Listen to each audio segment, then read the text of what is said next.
Welcome to another episode of Bussin With The Boys. I am your host, Will Compton. My co-host, Taylor Lewan. He is still in Canada. He will be back here soon, but thank you for tuning in. If you are listening to me on audio right now, if you're watching me on YouTube and you're just getting off an incredible weekend celebrating the greatest country in the world. I know when you're walking in the office, you see your boys. It was like that when we walked in our office today. The boys see each other for the first time in like a week. There's chest bumps going on. How was the fourth? How was this? Just look to your mate, look to your coworker, whoever you're sitting by right now, just look over and say, hey man, I hope you had an incredible 4th of July celebrating the best country in the world. Make sure you are subscribed. Make sure you're following us on all platforms, Spotify, Apple, YouTube, Google Play, our social media channels at Bussin WTB. And I know I'm catching your eye right now for those watching on video. Willie C, what's this top and bottom, this matching set that you're rocking right now? Ooh. This is a new set that the boys made. And if you can't see it right now, just picture some Hawaiian themed looking stuff with the bussin', with the football fields, with hot dogs, with beer, with football, with field goal posts, with banners, with pennants. It's all meshed together on this beautiful creation. We have swimming trunks. We have these tops that are insanely breathable. You can buy this new merch. It dropped today at bwtb.com. For 49ers fans tuning in, 49er faithful. Again, make sure you're subscribed to our channel, subscribe to our podcast. We had George Kittle on a couple weeks ago. We just had Brock Purdy on. He's an incredible interview. We have him for about an hour. But if you're new to this show, we rock an intro for a good amount of time. Or this week, we talked about how we celebrated the 4th of July. We talked to the Octagon potentially being on the White House. We talked Cam Newton or Jalen Hurts. There's a debate going viral right now. College football talk. Josh Pate says that Nebraska will be better than 6-6 this year. Oh my gosh, better than 6-6. We get into all of that stuff. We have a good time. Also, the Jurassic World Rebirth. We do that movie review. No spoilers. But again, make sure you are subscribed to this channel. Enjoy this episode 336 of Bussin With The Boys, featuring Brock Purdy. Big hugs, tiny kisses. Have an incredible Tuesday.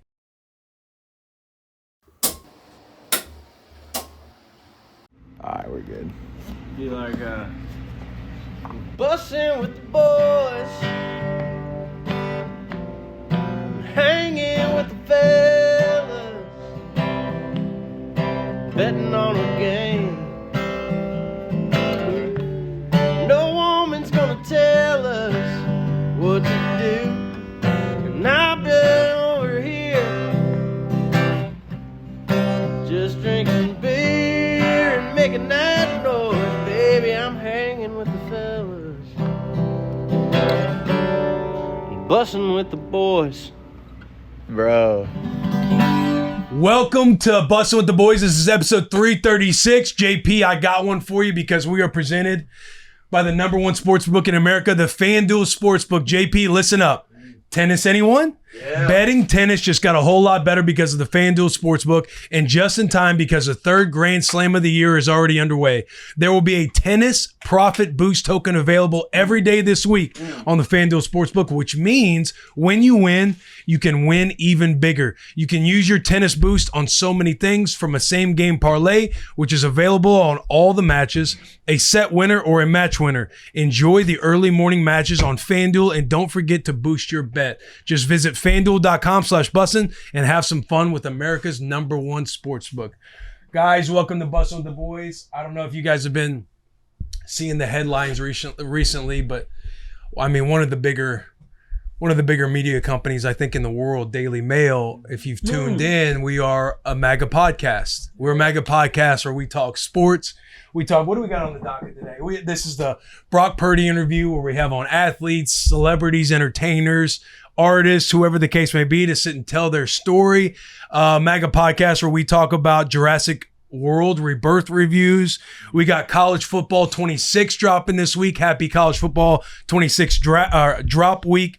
We're going to talk, Sherman Jill. They just had their baby. We got first pitches. We got UFC potentially happening the next 4th of July. We got a lot of things to talk about on this apparent MAGA podcast. But welcome to Bussin With The Boys. How was 4th of July weekend?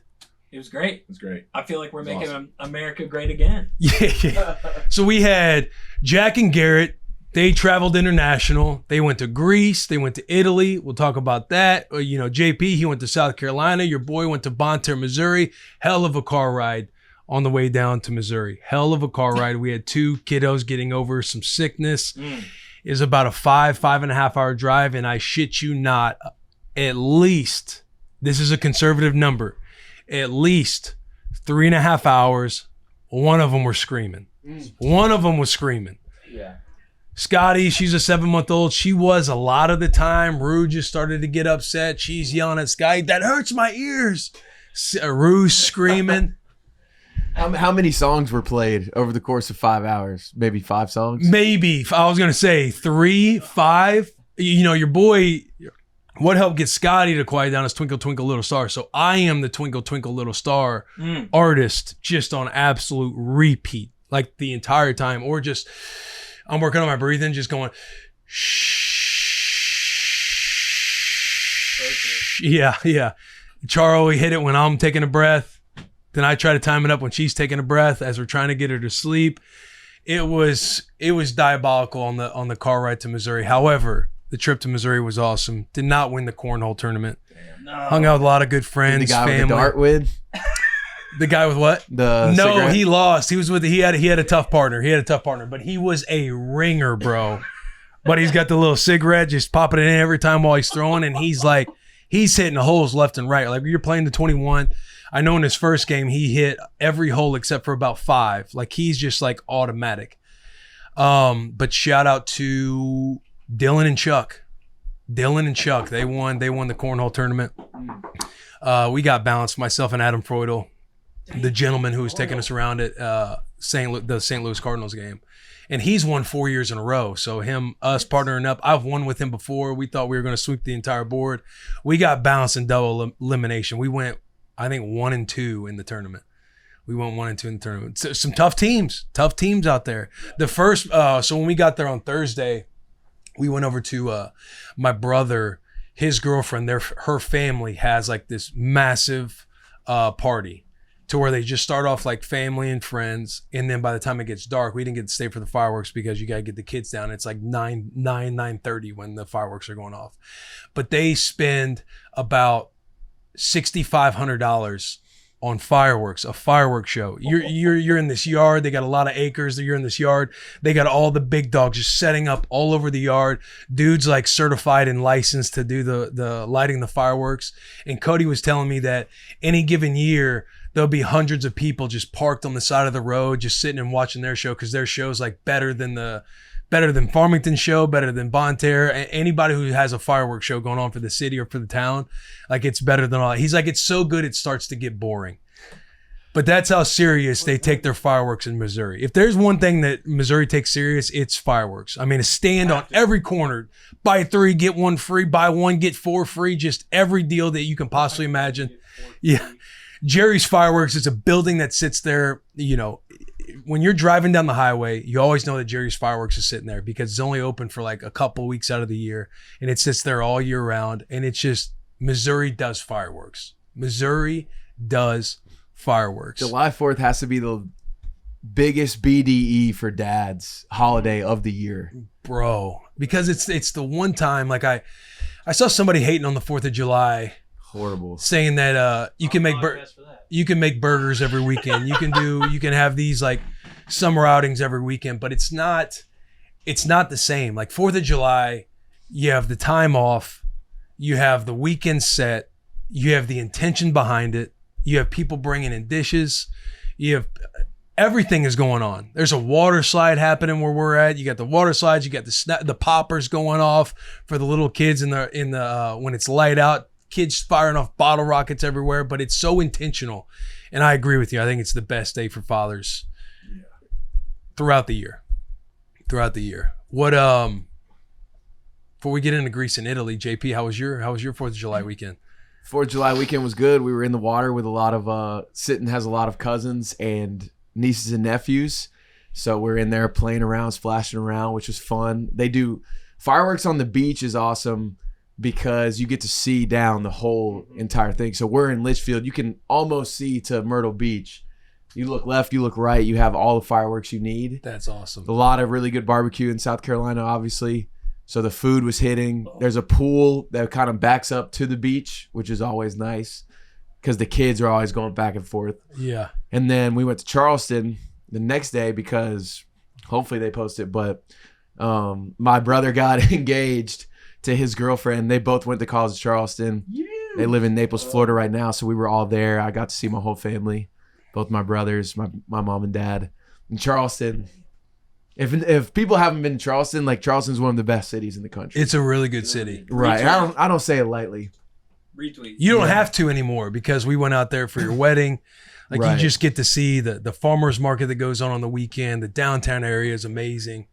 Yeah. The beaches too. Like that's what Florida doesn't have that like the Carolinas do have is just the big beaches with tons of like sand area. Yeah. And we're just walking on Sullivan's Island and I'm like, man, this is. I bet it's beautiful too because like we were staying at this cute little Airbnb in Farmington. So when we went back and Rue's still awake, like when it is dark out, so you can see some fireworks like over the trees and stuff like that. So you're kind of just sitting there enjoying the night.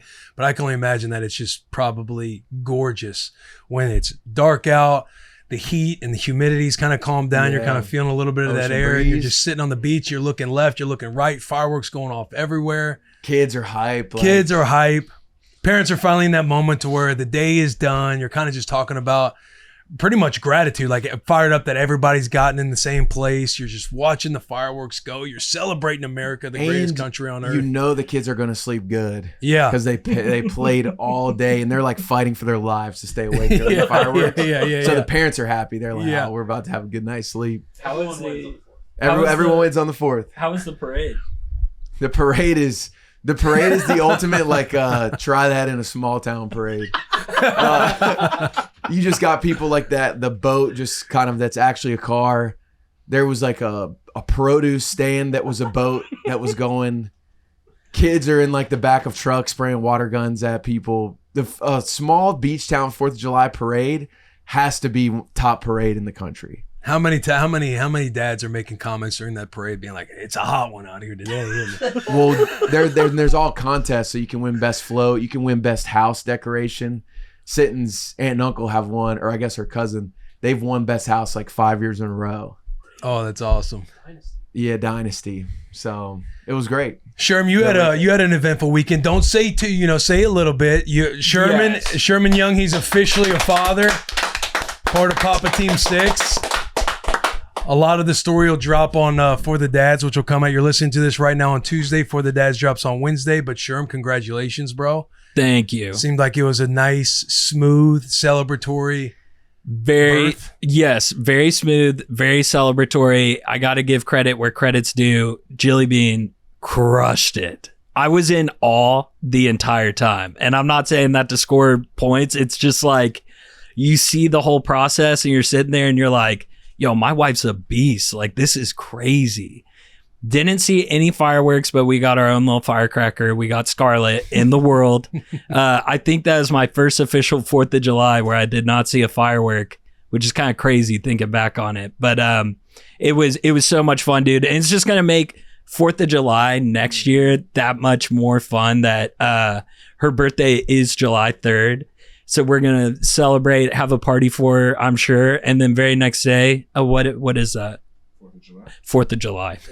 Let's go. Honestly, a huge, like, if your birthday's on 4th of July, kind of similar to how you're being a birthday on Christmas, not as much like, man, my birthday's like, because I feel like if you're on Christmas, that's different. 4th of July, everyone's partying, having a good time.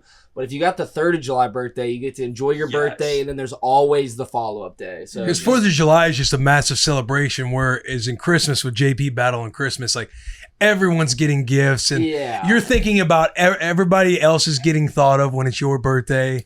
Everybody's intentionally getting thought of, in all the best ways, but it's not like everyone's stepping out in the sun, a weekend set aside to just celebrate. And if it happens to be your birthday, it's like even that, it's that much better of a celebration. And like a 3rd of the July, if it was the 5th of July, it's almost even more of a bummer because everyone's tuckered out. You're tired. Yep. It's like we've been in the sun all weekend. Yeah. We've been drinking. Like, let's just chill and watch movies today. And if Jack's like, oh, it's Jack's birthday, you're like, dude, happy birthday. We're also celebrating Jack's birthday. Everybody's like, yeah. It's like JP's almost like a second thought. It's like, oh, it's your birthday. It's like, hey, happy birthday, man. What'd you get for Christmas?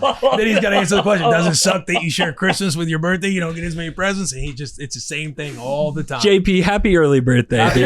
Happy early birthday. This was very well said. Yeah, dude. And to that point, I do want to make it like a yearly tradition that to kick off the 4th of July, we do the Scarlet birthday fireworks show. So I'll make it my mission that every single year she has her own fireworks show on the 3rd that night to kind of like kick off the festivities of the 4th. Love that. Love it. So I hope to keep that tradition alive. Mitch, you got to see, I mean, arguably My goat.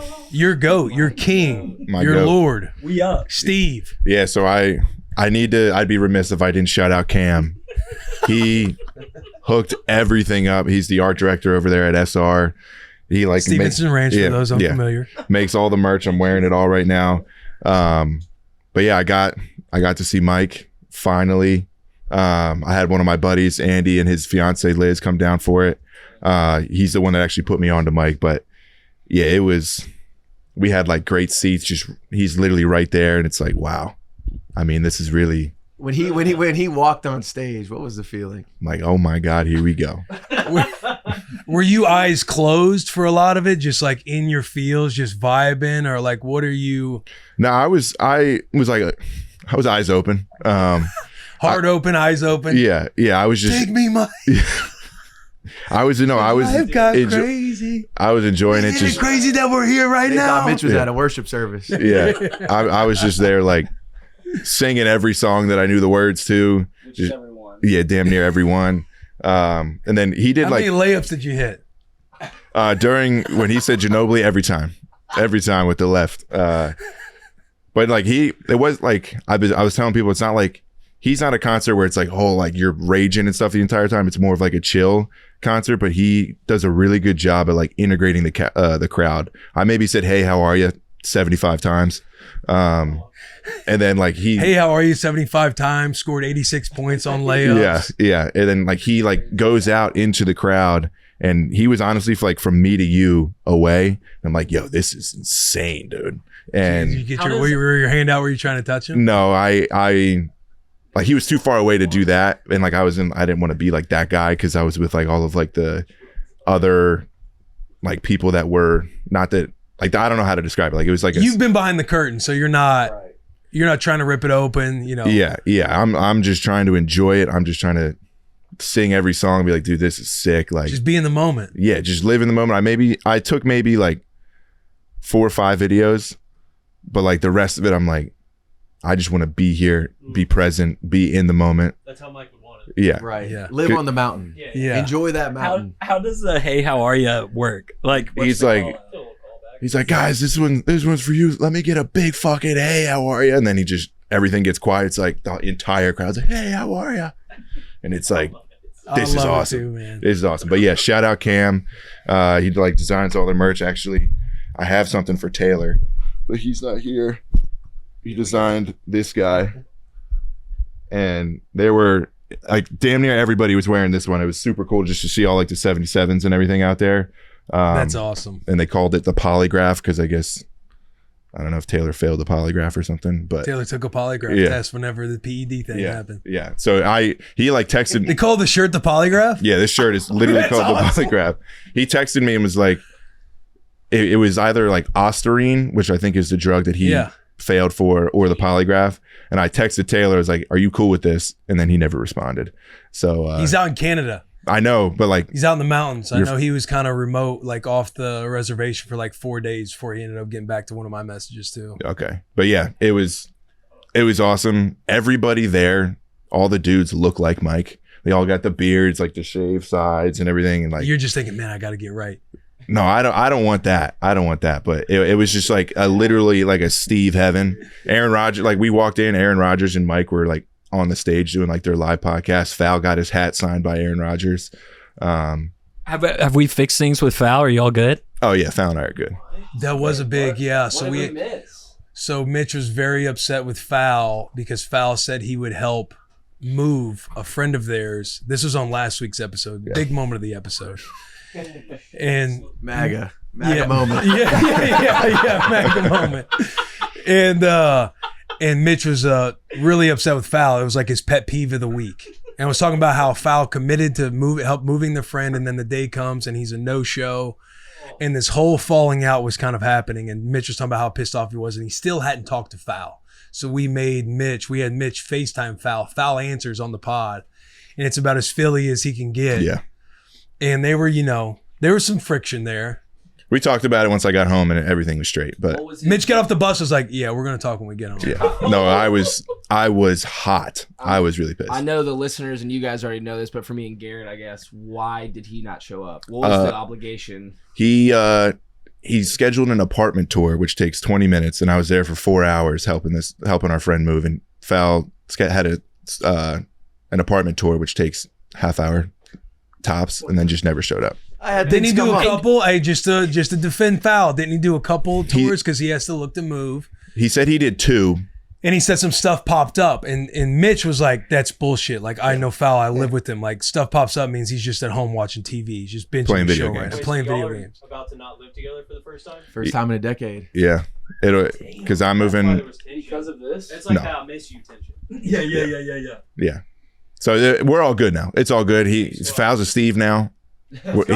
He's got all of his merch now. That's what Mike does. Yeah, it just brings everybody together. But yeah, shout out Cam, shout out Mike, Shout out Fowl. shout out Fowl. There you go. I'm a Steve for life. Only Mike could fix that. I honestly think there was a point where I was just when Rodman came on, I'm like, PCH drive. And I needed some inspiring. P Street? Did he play that one? He played P Street. I sent a Snapchat to you guys. Oh, I gotta look. I probably have like It- 2 months worth. I sent the lyric of what I thought it was. She wouldn't lick on my P Street, but it was. It's obviously not the lyric, but I just thought it was just kind of like our little joke. But yeah, it was You guys awesome. you didn't get to your Snapchat because you guys were living the dream. You guys were out in Greece. Gary, you popped over to Italy. Jack, you spent 2 weeks in Greece? Yeah, 2 weeks. And Gary, you were a week in Greece and then a week in other spots? A week in Greece and then like 3 days in Italy. I had to get back for the 4th.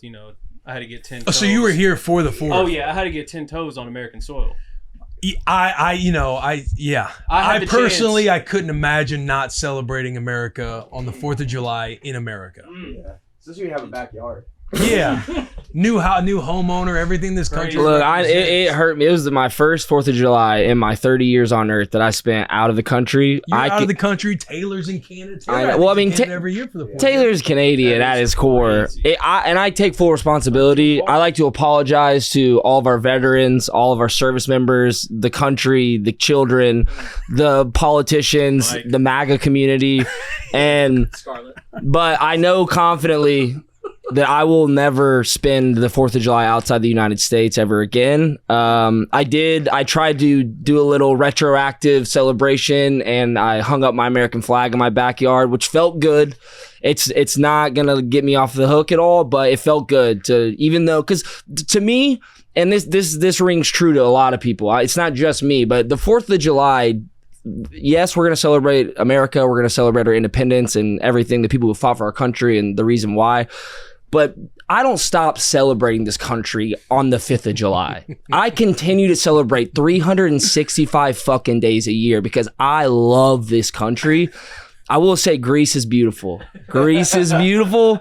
But man, America, just being able to go get on tap, double cheeseburgers, milkshakes, fries at every corner, just diabetes flowing everywhere. And I can say that because that's my culture. But man, yeah, Greece was amazing. The people there, the culture, the food, they're just so hospitable.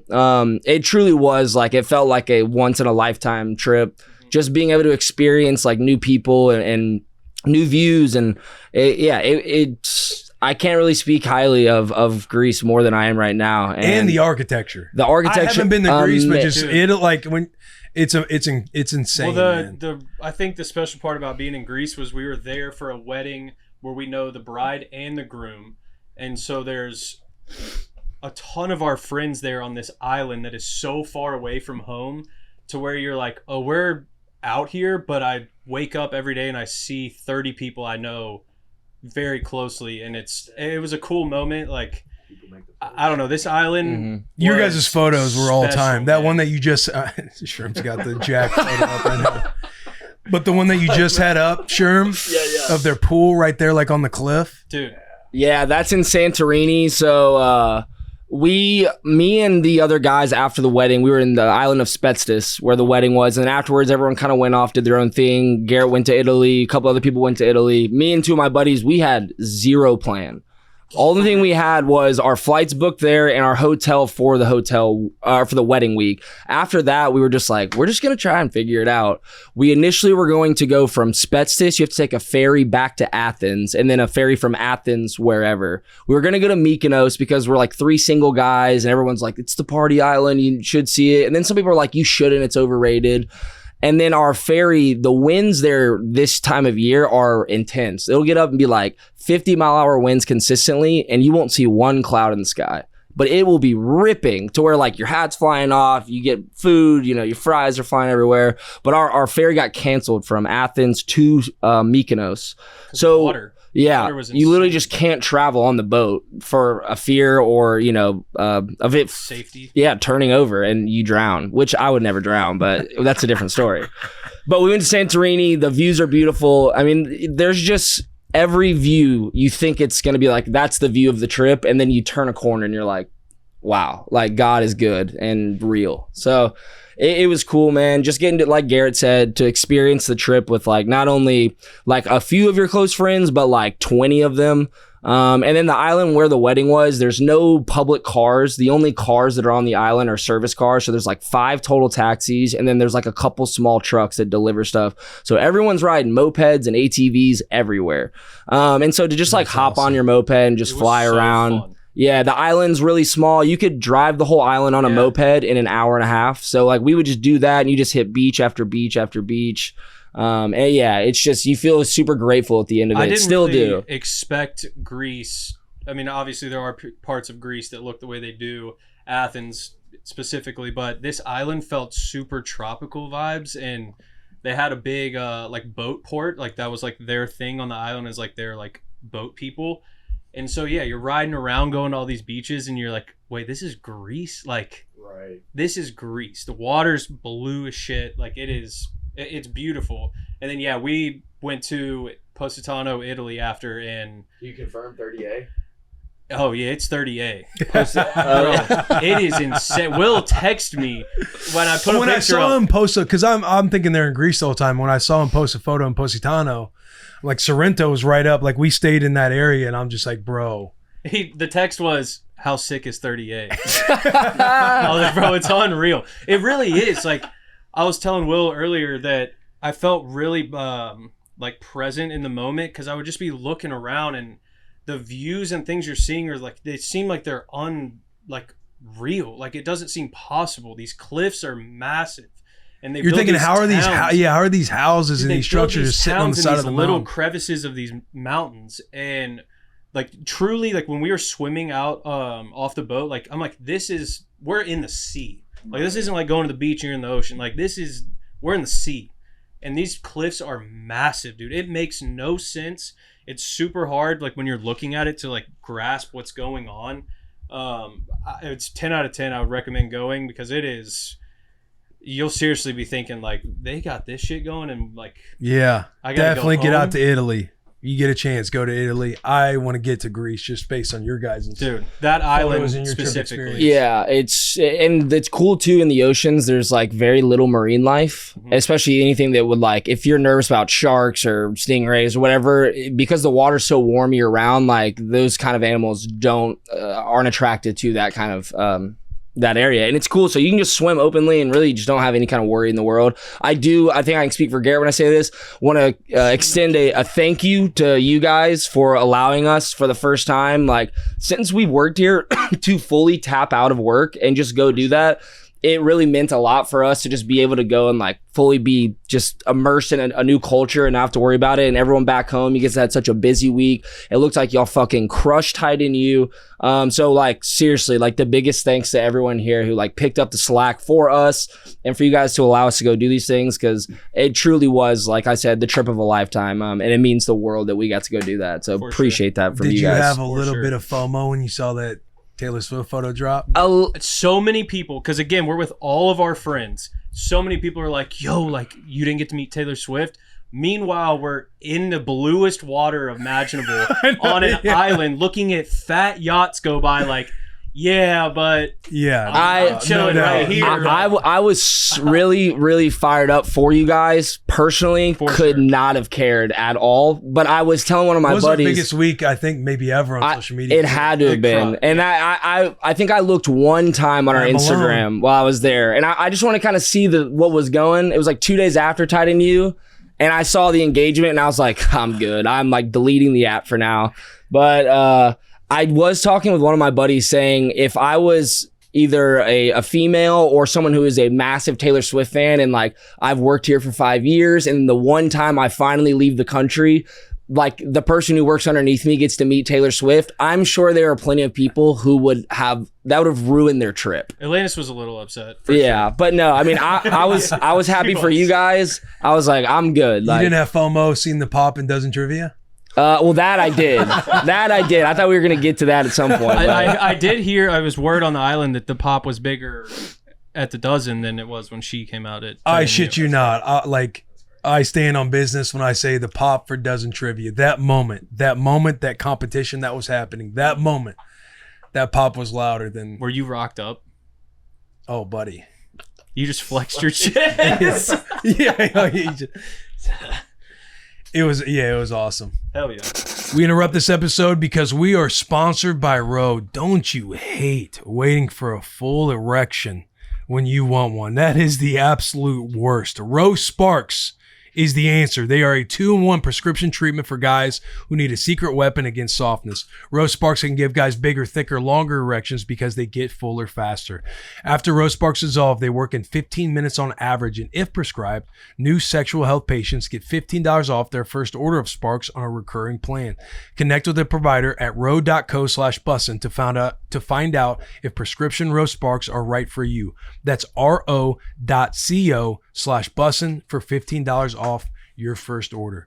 Back to the episode. It was awesome. It was a good week. Did you happen to listen to us talking to Matt about him taking the photo? I did. I got I think it was just like a little clip he made where he's talking about, he's like, yeah, we talked for 30 minutes and then it was 20 and then it's 10 and then it's 8. It's like the first thing I said to him. I was like, looks like you're pretty. He sent me a photo just like unannounced, just him and Taylor Swift. And I was dying laughing about it. When I saw I muted the group text to try and actually take a break. And the one time I opened it, I see the picture of just Matt and Taylor Swift. And I'm like, what the fuck? I just remember before leaving, kind of giving Matt hey, you're going to crush, lock in when it's time to lock in, but have fun. And then that was the photo. I was like, this motherfucker. We were trying to make him sweat there for a moment. To the point, his parents think that we hate him. We do not hate Matt. Do they really? He was like, outside. hey, I'm sitting there all, 4th of July weekend. My parents are like, hey, does Bussin even like you? No, that's just the culture. Before we got on, he was kind of doing the same thing about it's our MAGA culture. What he told, yeah. The comments about the photo are, dude, insane. Man. I mean, her world, her fame is you don't even know how to talk around it or talk about it. It's diabolical. Inside the Bus got clipped out by a Swiftie page. Yeah, it had thousands of likes on Twitter. Yeah, it was fascinating. New name Inside the Bus. Inside the Bus. She is just one of along with our boy Donald T, is one of the most polarizing figures on planet Earth, and you can just see it whenever we touch content with them. It's a wildfire. Somebody texted and asked who's MAGA next? moment. How do you go up from here with the flex pose? And I was like, Jesus Christ, next Easter when he rises from the dead. Walking on water. Hand in hand. I'd like to know, can y'all probably talked about it a lot, just the last few weeks, can I get a best moment that we've missed, maybe outside of best MAGA moment, new segment? Use hashtag MAGA moment. But yeah, I'd love to hear anything outside. Obviously, Taylor Swift, Matt Malone, Foul. But I mean, a lot of good moments. It's definitely one of those weeks to where you're sitting there at the end of the week, because when you're in it, you're like, you're grinding through it. You're like, hey, what's the next thing we got to do? We did the Tight End U concert. We're there all day for Tight End U. Just another one of those weeks, when you get off when you get off a banger weekend or a banger week with Bussin', where you're just like, you just can't believe that. Just we so get to much do stuff going on. man. How was Tight End U at Vandy, like the actual run show? And was it like a big turnout? Was it a lot of younger tight ends? Yeah, there's like 80 plus tight ends. Tight end U, they crushed it again with everybody. The podcast we did with Greg Olson, when that drops, like that was an all timer. Just Heck talking yeah. shop, A lot of good youth guests. football. A lot Brock of good Bowers. guests. Yeah, dude, it was How cool. was, they had a huge turnout. They did the little kids camp at the end. Nice. They kind of structured it to where it was just one day on the field, not 2 days on the field. Like it was more about some of the events and things that they were given, like their little gift suite packages. Like Tight End U just crushes it for everybody who comes in. Yeah. I probably The had wives the are most in. FOMO about the golf tournament that they did, or the golf outing. Yeah, see, we didn't go to the Yeah. golf. How outing. was Jeremy Shockey? a legend? Were you just like, holy fuck? What you'd expect? Just somebody who's like, he's still kind of there, but his shoulders are kind of sagging because he's just put so many dudes. In the dirt? Yeah, just in the dirt. Got a little That's tick to him. You legend. could just tell he's probably ready to fight at the drop of a hat if you need him to. Hell yeah. That's That was awesome. Maybe the best moment, seeing Jurassic World Rebirth. Yeah. Great summer movie. Like you're saying, Great summer. Stephen Che had a great review on it. Yeah. And it pained me to go through that experience and watch. I know Will loves the series so much, and it was So much. It was a bad movie watching experience for Will. And I think this is only the second time I've seen a movie with Will. I was disappointed for him. I was disappointed in him, but That's fair. That's fair. Because even when it was happening, I thought to myself, I need to get up and move. right. Because when somebody's I had to be on my phone because we had, we went and saw the movie. When was that? Wednesday? Yeah, Wednesday at noon. So we were kind of off at the shop. I was telling Charo how we had a team meeting. We might be doing a little team building thing. Maybe go see Jurassic Park. Maybe not. It wasn't like fully confirmed in her mind that we were going to watch a movie.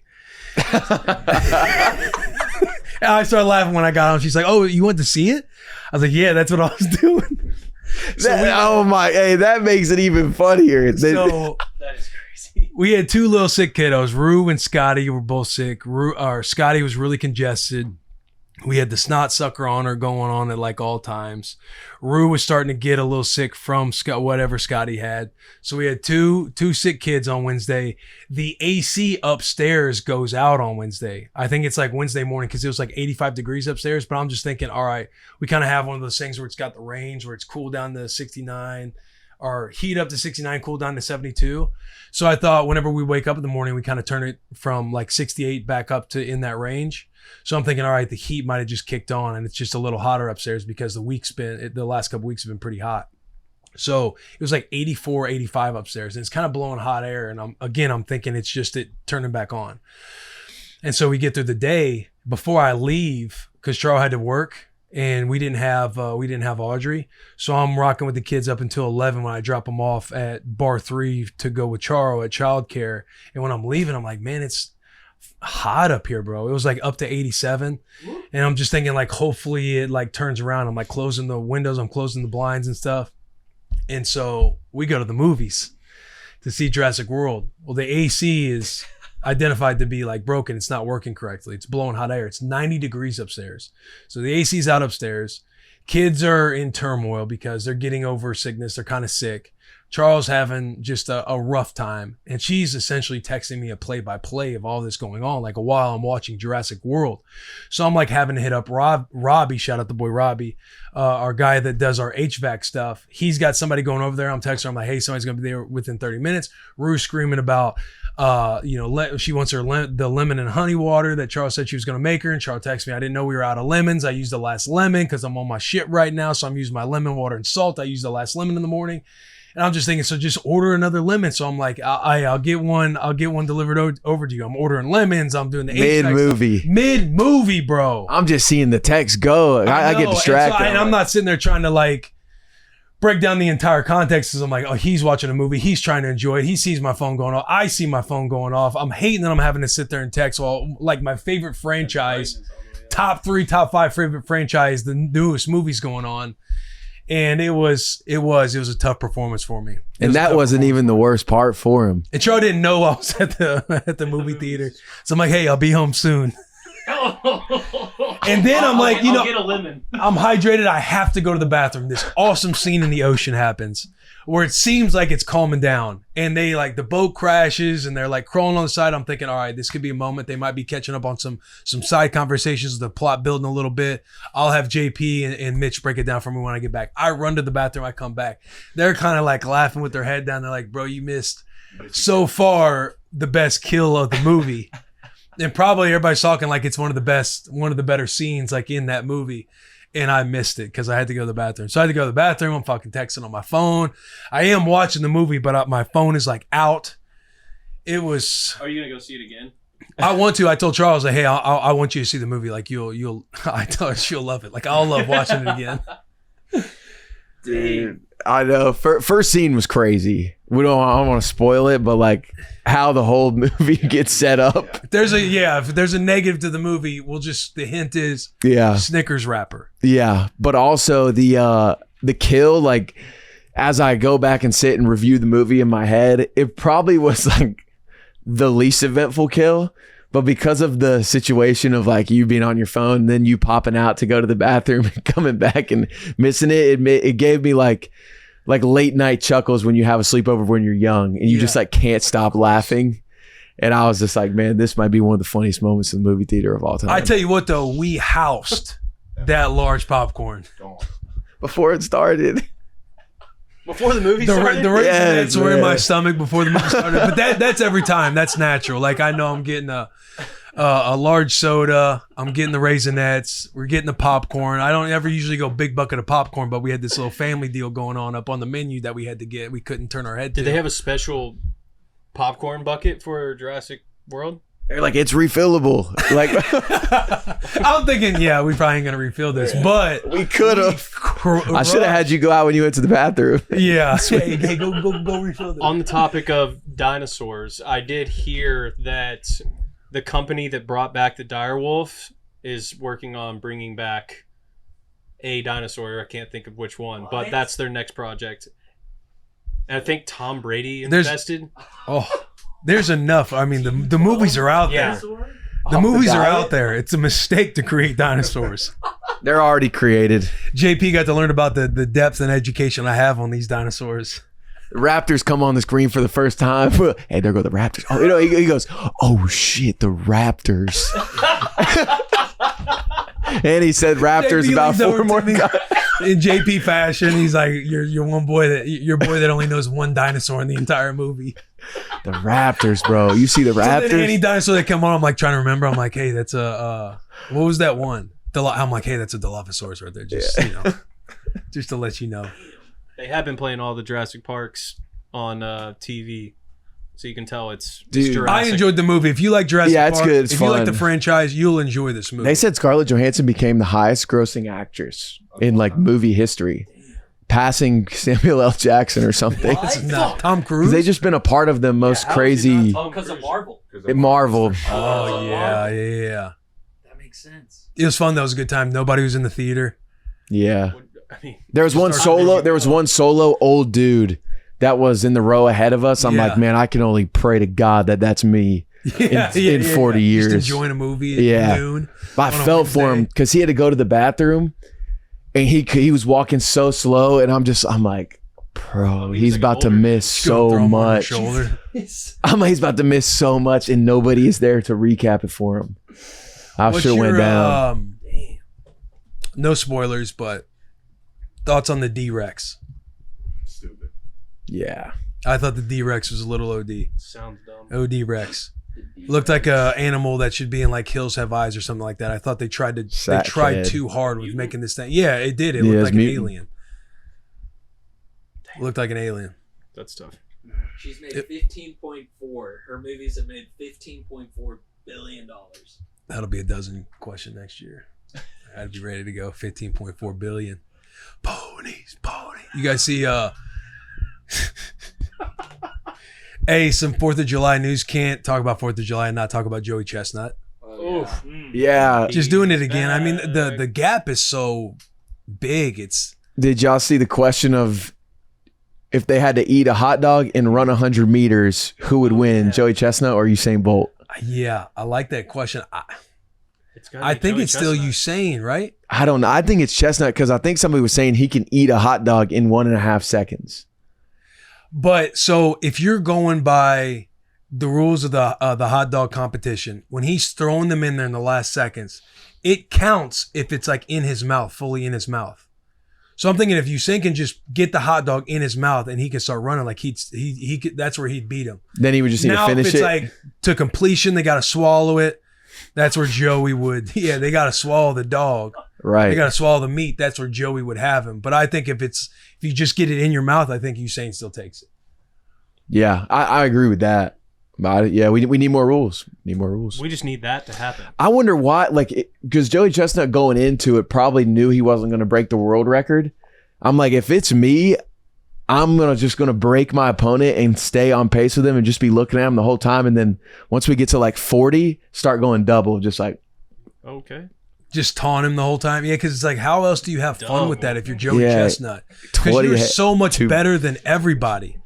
You beat him Is by he just 20 going, hot like dogs. I saw it was 70 and a half. Does he have like a streak of like in the 70s going? So his number's always trying to get at least 70. He's gotten like 78 before.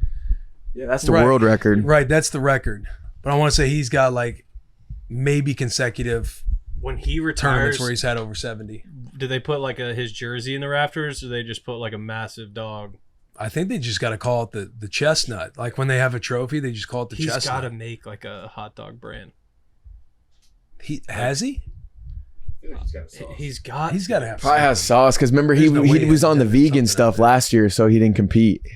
Yeah. Ruined his legacy for a paycheck, people- bro. Yeah, that was a moment that was a little shaky for him. Yeah. Now look at Hey, him. MAGA about to say community did not something like that. Crazy. MAGA moment. Yeah. 4th of July, rumors of UFC celebrating 250 years of America at the the White lawn. House on the lawn. How sick would that be? It would be sick, but also who's gonna be there? Because Us. but I'm saying if you're the fighter and you just have like 50 politicians, like Ted Cruz is just ringside, like there'd be no juice. No juice. It would be like the movie. What is it with Channing Tatum, and he's fighting all the. No, Oh, it's in Fight Club or not Fight Club. no, it's the fighting movie. The fighting movie. Oh. It's like The wrestler movie, right? no. It's he's You know what true. I'm talking Yeah, I know about. exactly what you're talking about. JP knows what I'm talking about. I think it's called like fighting or like. Okay, Look it up. yeah, Yeah. it's Channing Tatum fighting movie. Step up. But Classic. it would be an environment like that. right. Where you have all the just the richest. You got Yeah. politicians Fighting. fighting. Yeah, bro. Terrence Howard, great Channing movie. Tatum. Great movie. I love Terrence Howard. Me too. That buddy's solving the world right now. Being solved. Yeah, been solved. He's seen it already. There's a rain. Oh, it's starting to rain. Apologies if you hear Home's that. back in town and brought the rain. Yeah, I brought the rain back. We officially have more rain than Seattle so far this year. Just What's your JP? What is your dream fight card? dream card would be John Jones versus Aspinall, Yes, which is U.S. versus Britain. yeah, Then it would be McGregor Chandler. yes. McGregor would be 1 year into presidency in Ireland. There's one more. On Pereira versus somebody. Oh God, who are we throwing out? Ilya versus Islam. Yeah, Ilya versus Islam. If Islam wins the welterweight belt, we were talking about this on the phone. We were Yeah. talking about people vacating the belt, vacating the lightweight to go up to welterweight. Ilya vacating the not was it featherweight They were, to go up to lightweight? yeah, Featherweight to go, or is it bantamweight? No, bantam's below. Featherweight. Okay, yeah. But Islam wins the welterweight belt. You could have the super fight of all super fights. for sure. Islam versus Ilya, McGregor versus Chandler, Aspinall versus Jones on the lawn of the White House. I know. Celebrating 250 years. Hey, or you just do a full U.S. versus Russia card, and Trump and Putin are sitting on opposite sides. Oh, Winner gets like whatever deal. They'd like do a trade deal. God, no. yeah, that would be. Worked in that. No, I think we'll win because Who are we putting out there? John Jones, Michael Chandler. No, we got guys to win. Because we'd have to fight Marab again. Yeah, I don't know if we can risk that a matchup against Marab. It would be pretty even, honestly. I think that would be intense. The world would be so involved with that. It would. Their son would be training so hard. I mean, we would too, obviously, because we would just send our guys to Russia to train. Yeah. But yeah, that is the We card. throw the Navy SEALs in The there. triple champion. Well, I guess Mike's wouldn't be a championship fight, but Because For this, it is. who are the women again? Where it's Legacy versus We get Kayla Harrison versus Nunes. that'll probably happen before then though. Yeah, probably. Because timelines, you see McGregor having the interest with the whole White House thing. That's the only thing that brings McGregor back. Yeah.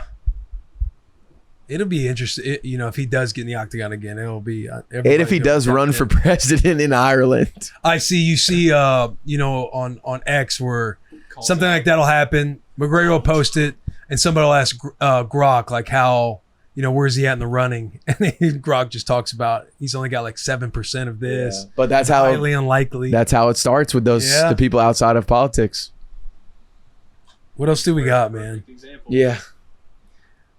Should we hit an ad? Let's hit an ad read. I feel like there was something else in that topic I was going to bring up. We interrupt this episode to bring you Simply Safe. Simply Safe protects Bussin' With The Boys in our office. What do you want to keep safe? Maybe your family, your kids, your new car in the garage. Traditional security systems only take action after someone has already broken in, and that's too late. Simply Safe is setting the new standard in home security. With Active Guard outdoor protection, Simply Safe's monitoring agents can help prevent break-ins before they happen. AI-powered cameras backed by live professional monitoring agents monitor your property and detect suspicious activity. If someone's lurking around or acting suspiciously, those agents see and talk to them in real time, activate spotlights, and even contact the police, helping to proactively deter threats before they can escalate into a crisis. You can get 50% off your new Simply Safe system with professional monitoring and your first month free at simplysafe.com/bussin. Again, that's simplysafe.com/bussin. There's no safe like Simply Safe. We do have it is drop week for college football 26. I know Mitch, before we started the show, he had hopes like we always do. Like, let's start a dynasty. We've heard Dale Earnhardt Jr. talk about his dynasty. Let's get a dynasty going with the boys at the bus. I love the idea, just knowing us. It's like it's never going to get done. However, I am fired up to play the new CFB26. I want to say the Huskers are we 25? Like we're top 20 in offense. I think you guys are going to be a pretty good squad, for a video game squad. Yeah. You guys are going to be a good squad. tier. It just in the game, like not playing with the best teams on the You're gonna game. compete. Yeah. Yeah, A good squad to pick up and compete with. If you and Taylor were to start playing again and did the Nebraska versus Michigan, that would Michigan was broken in the last game with all of Mason Graham and all those guys that they had. Still took care of them though. Yeah, I think it would be even more lopsided with Nebraska. Mitch wants to play just so he can be the national champion every season. For sure. I said I'm going to take Delaware to the promised land. I mean, that could be fun. I've been to their stadium a couple times because my cousin went there, and it's their vibe that they have going on is super cool. The Blue Hen. The Blue Hen, Delaware Blue Hens, pride of Joe Flacco. A team to play with on College Football 26, South Carolina. Broken. We just have the ultimate video game players that the game makers love to see. We have on offense, the minute a game maker sees a 6'4", 220 guy that's fast, it's like 99 speed. Yeah, Let's have fun with this. let's have fun with You it. got Evan Stewart or Jalen Stewart. Dylan Stewart. He's going to be broken in the game. Yeah. You're able to tackle him. Lenore Sellers is, like you said, the Michael Vick of Yeah. this game. That's a team to play with. It is the Because team. you It's have like the fun quarterback team. I mean, you saw the clip with Kirk Benkert yeah. where Sellers is just scrambling around and ends up scoring. But you got a quarterback who can run, who's mobile. You don't have to understand all the passing game that goes on, so you can take off and run. And then on defense, if you're not a great user player, usually you default to playing with the defensive lineman. Right. You get the rush with Dylan Stewart. Your team, your game is taken care of. It's so fun. And it made me feel good because it's obviously the video game hype. South Carolina, so much of our attention is coming from this type of thing on a national scale. where they're like, man, these guys are sick. Well, like, let me actually watch South Carolina. So you're like, man, people are tuning in more than they have before. Still not, like at the top level, but you're like, man, we need you guys to deliver this football season. I know they will. It made me feel good when at the Manning Passing Academy, the Mannings gave their top 3 quarterbacks, and it was Nussmeier, Arch, and Sellers. They gave Sellers the third. If you're in on the Gamecocks now, like it can be an awesome year. Yeah, it could be an awesome year. We have a lot of futures bets out there with FanDuel. This could be the greatest. Yeah, futures video. Sherman and I recorded earlier a message to myself on the day of the SEC Championship. I just think I'm going back to the video game. Like, I'm so happy that like this game is back because we were without it for 10 years. And I remember like as a kid, like just so excited for the drop day because like you're excited to see like the new graphics packages and like the new ways that the players can move and stuff. And like the fact that college football video games are back is so awesome. And I also saw something they might be bringing back a college basketball video game, which is I could shoot in that park all day. Yes. So, and I remember like the basketball game, like 08 or with like Kevin Love or Kevin Durant on it. Yeah. Like college football games or college video games are back and I'm so excited for it. You just know who the players were too. Like you'd have to, you get their number and everything else. Be like shooting guard 42 or like running back, quarterback 15 for Rayola or something. They but put like a highlight up on X of Reggie Bush in the video game. I saw that. And he's moving, dude. We gotta get you two in the game. We were talking earlier, bro. Like, I know. I was saying in like an ultimate. This is team, a great idea. An ultimate team, they kind of have like moments and stuff for you to like be this player, do this moment. Once you finish this moment, you get that player's card. I was saying for you that what is it, Capital One Bowl or Capital One Bowl, pick six against Georgia. We don't talk about it enough or a lot. I don't know what you could do for Taylor. I mean, kind of just an offensive lineman, but it would be sick to just have him on your team. Score a touchdown, maybe. I know it's from the pros, but get the Willie C card by getting a pick six against Georgia. They did just put out a new video game cover. I don't know if you saw it. We just posted the new cover on X. We also have some breaking news. I'll get that pulled up. And we are friends with EA Sports. This is nothing against EA Sports, but I feel like in the new update, with the intro for Nebraska, there is not a Will Compton hype video going on the Jumbotron before kickoff that has been released officially. It's not included in the game. That sucks. So that it's breaking news that it's not in the game. It's breaking news that it's not in the game. People are already commenting on the video saying, "Where's the Will Compton hype video?" Yo, how is sick would Skrilla in the game? that would be so sick. Even if there's no audio, just him with the you just see something on the Jumbotron. When it's like that would be all time. When you're like picking Sports. Come on, EA Sports. Please. We love you, EA Sports. So many great updates with this game.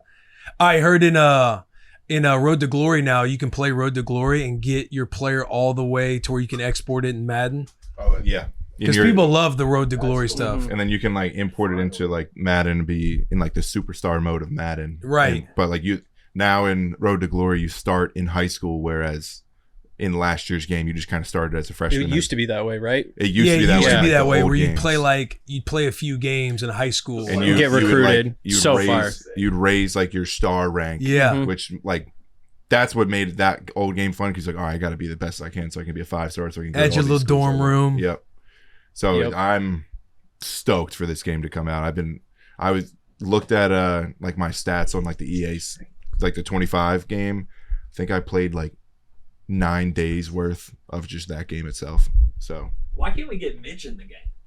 If they were able to get a D3 Susquehanna football player 2019 team, legend, like an ultimate team, that would be on. I remember like in college football 14, I went through on the computer and made Susquehanna. You have your team. Yeah, I have my team on my Xbox 360, but like, what's your moment? Yeah, the team was What's stacked. your Mitch Carsley card unlocked moment? It would probably be gotta be getting the game, my third touchdown of the game, winning touchdown in overtime against Dickinson. So you have to go into OT to unlock Mitch Carsley. You would probably start in OT and then like you just have to score a touchdown with me. No, it was a comeback route. Guy was on my back, fucking caught it, get off me. And then my boy Goody had like a crackback block and just went in, and I just went ballistic. They got to let you do NIL purchases in the new game. That would be sick. Starting back. You should be able to buy stuff. So you're. I hate bringing up this brand when we're talking about EA, but it's like when 2K would have their created player, and you would have like a right penthouse. Yeah, exactly. You can like buy like a car to drive around like your town rather than like the skateboard. Purchases could unlock players. Where are you going with this? That's Jack in it. When you look back here, we were laughing. Yeah. Jack was like, but you buy veneers, you unlock Will Compton. But historically accurate, it would make sense because that'd have to be in Madden. Yeah. But if it's NIL era, though, good question. If you had the NIL money flowing in like they do today, would you have gotten veneers in college? Yes. Let's go. Buddy. That's so hype. He would have been a problem with veneers. Oh, he'd be at on O Street tearing it down. It's Charo. She'll have these old photos where it's like my neck is thick, my face is bigger and stuff, and I look crazy, man. I look crazy with them little chiclets in my mouth. Fun fact though, I was an '89 Impact player on college football. Oh, you had 13. Star? Yeah. That's sick. Yeah, I was fired up. But it would EA. Let's get a little pregame feature where you got Memorial Stadium and you just got on the Jumbotron, just Willie C with his face painted. Again, doesn't have to be audio. Just there. Just there. Just the visual of it. Because they got the tunnel walk all wrong now. They have the old school tunnel walk where you're jumping up and hitting the horseshoe. They don't have like the new stadium, or not new stadium, but the new locker room, how it walks to the stadium. I believe they fixed it this year. I think that's maybe I saw an old video then. Isn't Terrence Crawford in it?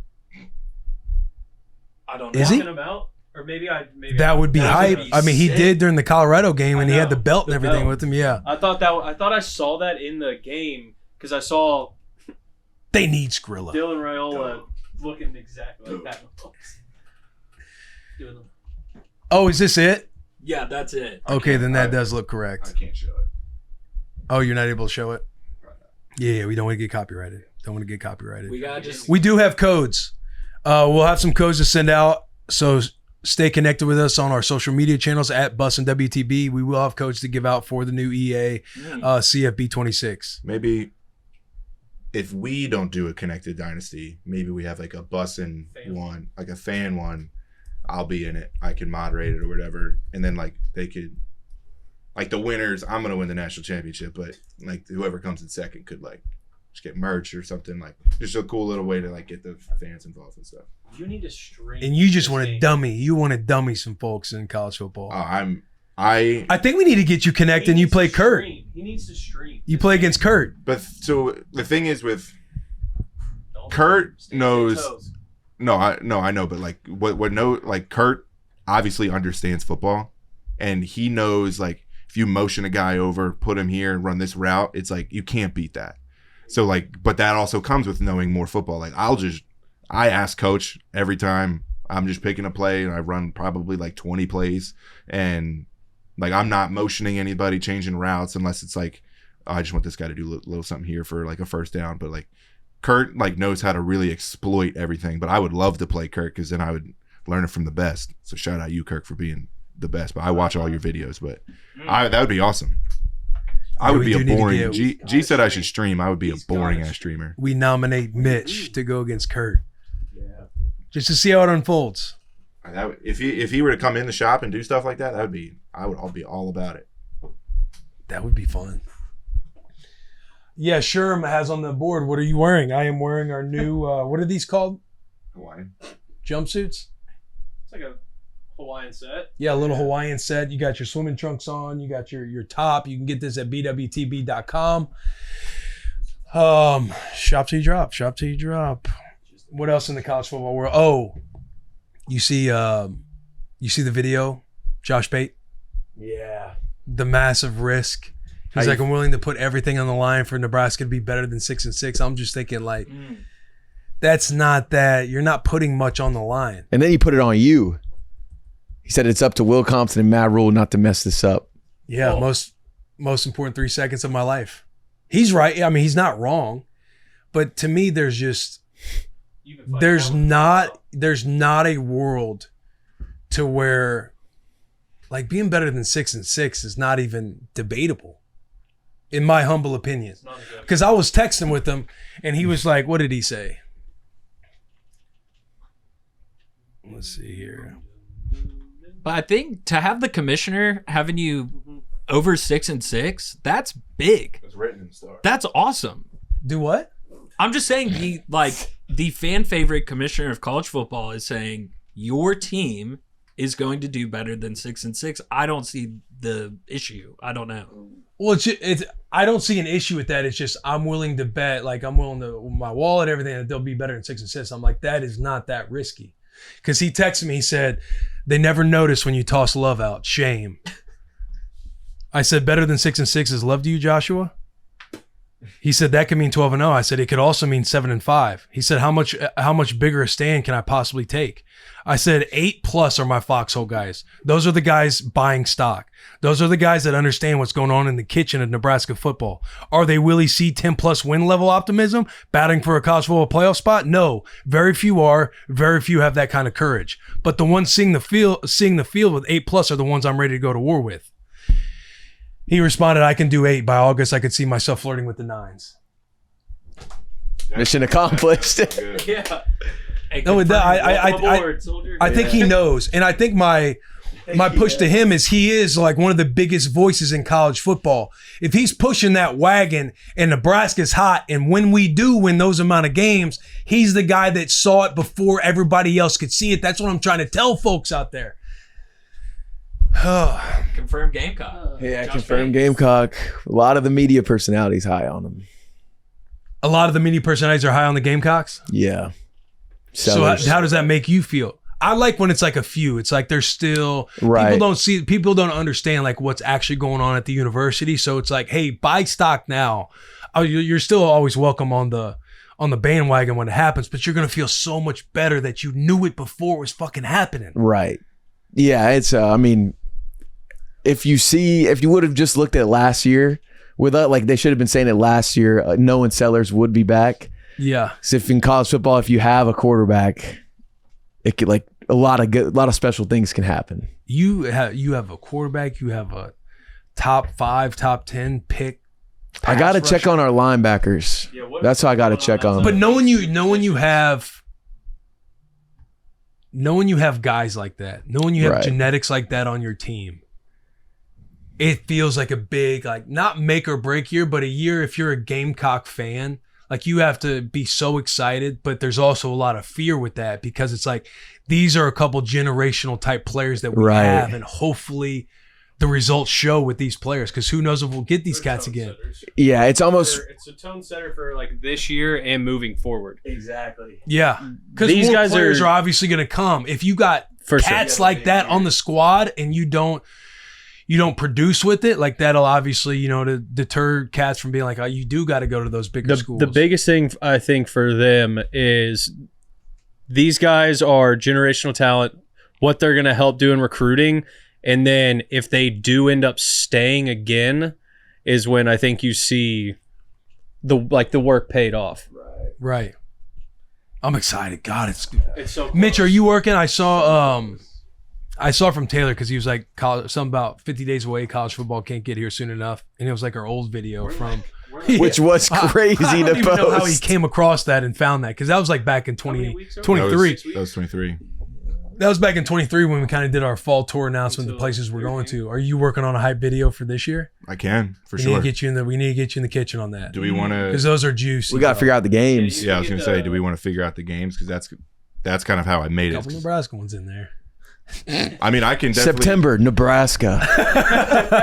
Late August, Nebraska. Early September, Nebraska. The whole month. Even if I were to just make it, those always play because like those college football videos. Oh my god, They are so juicy, they bro. goosebumps every time. And it's the biggest thing. You just got to pick the right song. And we're getting so close.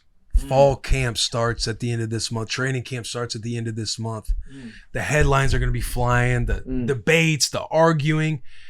What are you pointing at? FanDuel's got you Nebraska at plus 350 for 10 plus wins on the season. Dang. That ain't bad. They're confident in y'all. South Carolina, they're over under 7.5. They know I I'm know. gonna hammer it, and I'm gonna push it too. They said, what can we put up there to get Will to bite on this? FanDuel Sportsbook, if you go right now to the futures, win totals, Nebraska to get 10 plus wins this season is sitting at plus 350. What's 9 wins? There are no guarantees in life. However, Can't say I that. guarantee you I'll be taking that. I can't say however. No, you can't say this is a guarantee. If you Yeah, no, there are no guarantees. This is not a guarantee. I'm just letting you know the stuff that I'm hearing.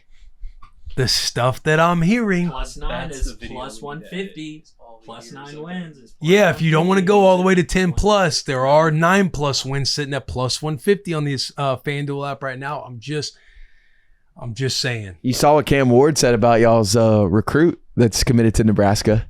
No. Yeah. Well, he was Throwing with he was him. throwing with him. I want to play with this guy one Yeah. day. Oh, I didn't know that guy was a Carolina recruit. Nebraska recruit. Yeah, Nebraska. Probably will be a Carolina guy. the line. I know, it's like anytime videos like that are coming out and they're just committed, they're not at the school. I'm just always nervous. I'm like, oh shit. Oh yeah. The line is already out for South Carolina Clemson at the end of the year somehow. Clemson is +4, or South Carolina is +4.5. Against Clemson? Yeah. It's at. At home too. Come on. They're high on Clemson this year. They're high on Clemson every year, bro. But they're like Yeah. They like high their on- schedule and they love Klubnik. They're high on. Yeah, He's good. yeah, he's good in the ACC. Yeah. Yeah, he is. Come on. Good in the ACC. Let's go. We dummied him last year. Thank you for that interception in the red zone, Cade. How about Notre Dame getting all the legends of the NFL? All their sons are going to Notre Dame. Shout out Marcus Freeman. Dude seems like a hell of a recruiter. I feel like Notre Dame is like getting back to For sure. just being Notre Dame. Now, like they had their stint even in like the 2010s and everything like that, to where they go to the college football playoff, but they kind of get blown out. Right, they get blown. Yeah, they go against Bama. We've heard all those stories, but it feels like now Notre Dame's getting back to where they are becoming like one of the prominent teams, like one of those blue bloods, Which is back to nice. their blue blood You status. want that? Yeah.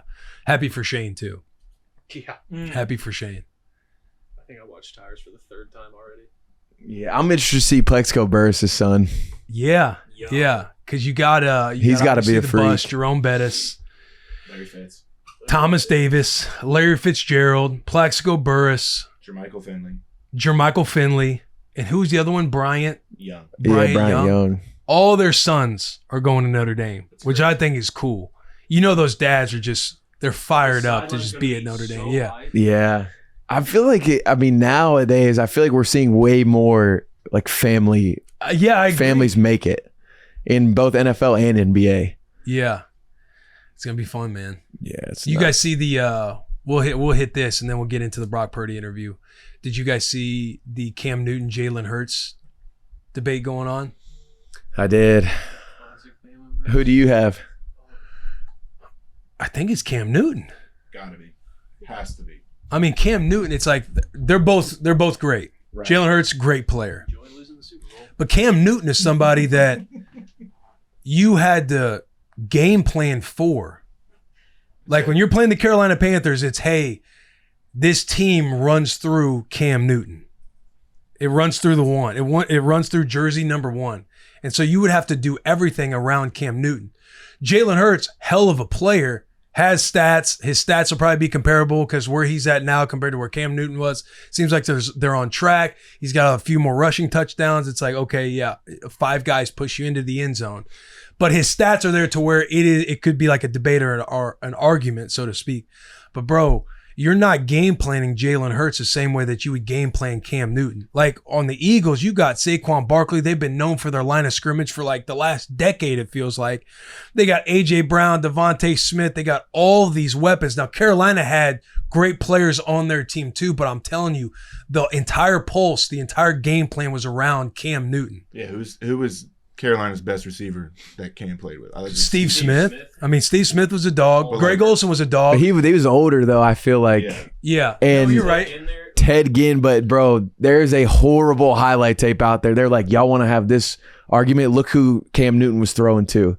And Ted Ginn dropped like 6 wide open touchdowns in games that some were losses as well. That were like less than a score.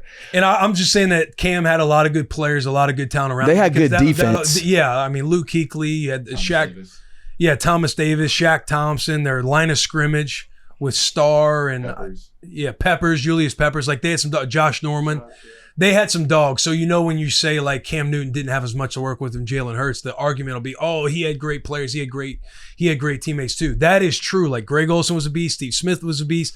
Ted Ginn, he was a beast. All those players were good players. But it's not like when you're sitting in game planning against the Eagles, like you have to think about all of these other cats before you think about Jalen Hurts. He is a weapon in the run game. He can throw the ball well. He's got a good passer rating. He gets the ball into the hands of AJ fucking Brown.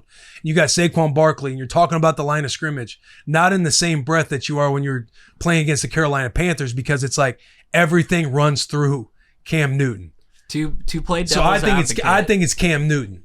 People want to talk about leadership and showing up. Yeah, like Jalen Hurts, phenomenal leader, great on the mic anytime he gets in the press conference. He's an awesome fucking player. It seems like an awesome guy, but the stuff you hear about Cam Newton with his competitive nature and just watching this specimen on the field, like you'd be out there pregame warm-up and you'd see this dude and it's like, that is a fucking action figure. And he was deadly because they scheme runs for it. Like he was so fucking good. To play devil's Cam advocate, Newton, bro. The Chiefs thought the same thing about Jalen Hurts and said, just make him pass. That's all we got to do is make him pass. And then we saw what happened. But it's not make him pass like Cam Newton this had dude's to do an incredible runner. one We have thing. to stop him on the ground and make him throw. Like that's more like Lamar Jackson. You're not necessarily going to stop him, but you're going to try to do as much as you can to win on first and second down so that Lamar is throwing the ball. And again, I'm not saying Lamar can't throw the football. That's just how you're trying to game plan against him. It's like, make him throw it to beat us. Like, yeah, you might have that same sentiment against Jalen, but it's not because he's the most unbelievably dangerous runner. Cam Newton was. Lamar Jackson, he is. He was, yeah. Like Jalen can run the ball. He can run the ball well. They have all their RPOs. They have their quarterback run game and everything else. He's a good runner, but he's not Cam Newton. I feel like it's almost like an unfair argument. Yeah, but it's one of those debates that For you play sure, into but and you have fun with because it's like they're both great quarterbacks. Like Jalen, he's a stud. I like him as a player. I like him every time. Again, anytime he's doing a press conference, he seems like an awesome dude to fucking play with and play for. They're also like polar opposite people. Yeah. Like Yeah. For sure. obviously their builds. Cam's more vocal and stuff in the media. Jalen's like suit and tie, like keep it straightforward. Like it's a fun debate, but like I think it's Cam Newton all the way. Yeah, it's a fun debate, but it's like the Eagles, their franchise is so much better than Carolina. It's like they were winning before Jalen Hurts was there. They won when Carson Wentz went down during an MVP season. Nick Foles comes in, they still Cam's win the first Super Bowl. 4 years. What did they do in Cam's first 4 years? Cam also threw for 400 yards in his first game and 4,000 yards as a rookie. Yeah, and that was a franchise That was like bad back then. Yeah, that That was is so bad, crazy, bro. bro. Jalen Hurts came into like a NFL Super was Bowl bad. winning culture, a Super Bowl winning team. It's Cam Newton for me.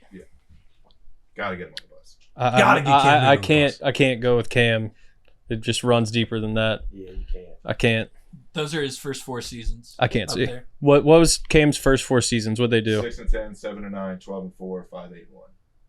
I mean, I know it's a team game, but look at Jalen Hurts' first 4 years. But if you're looking at records, though, the Panthers weren't even close to That's why I said I know it's a team game, Yeah. but proven winner. Right, but Solo beast quarterback versus proven winner. all right, let's see. People still sleep on Hurts, and I don't understand. See, that's the thing. Like, I'm not sleeping on him. For sure. I don't think he's you a great are. player. I think he's an awesome player. For sure. When you're talking about the debate of Cam Newton versus Jalen Hurts, I just think It's hard to not take Cam Newton, for sure. If you have the number 1 overall pick Between the two of them, between the two of them, you're going to take. yeah, you're going to take Cam Newton. But if you're. They're both sitting there, you're taking Cam Newton.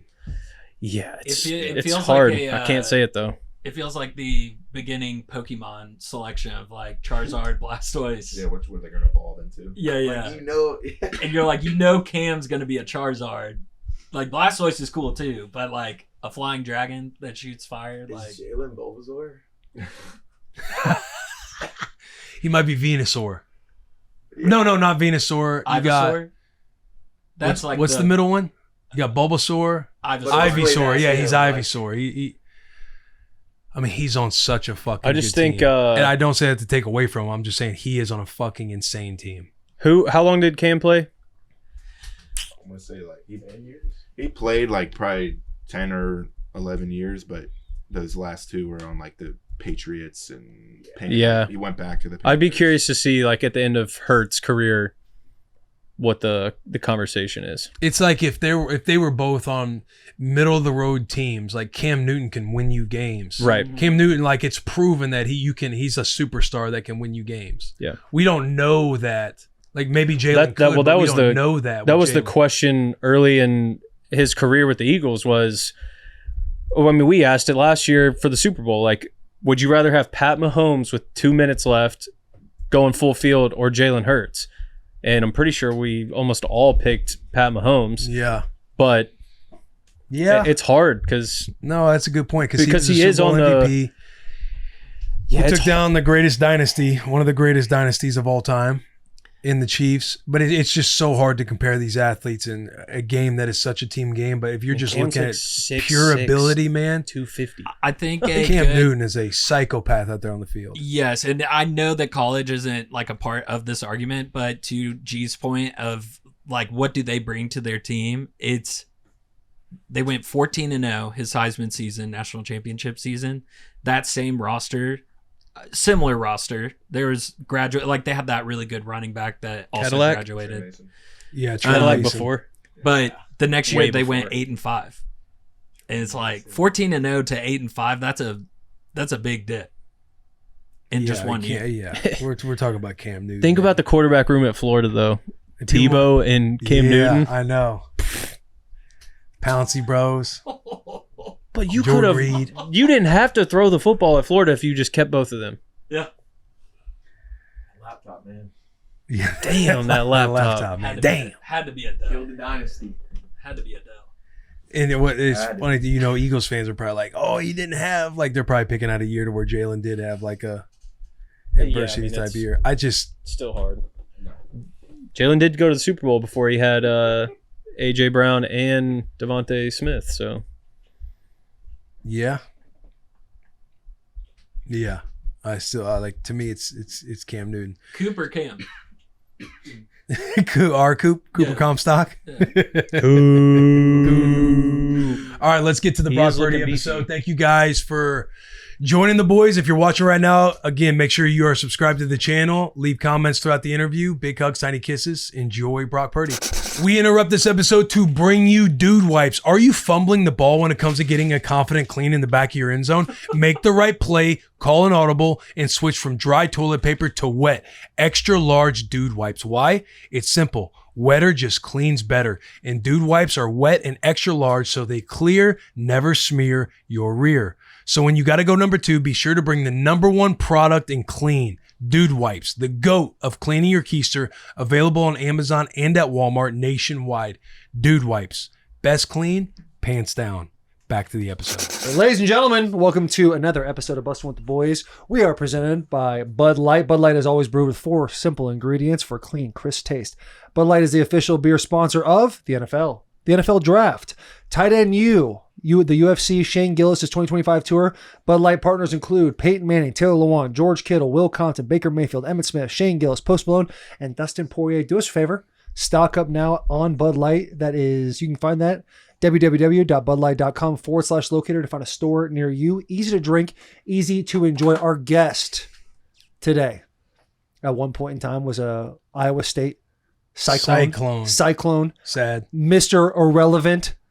Goes and does a parade in San Diego. Is now paid, I believe, $250 million. Ladies and gentlemen, Brock Purdy. And Also a man that no one would ever talk shit about.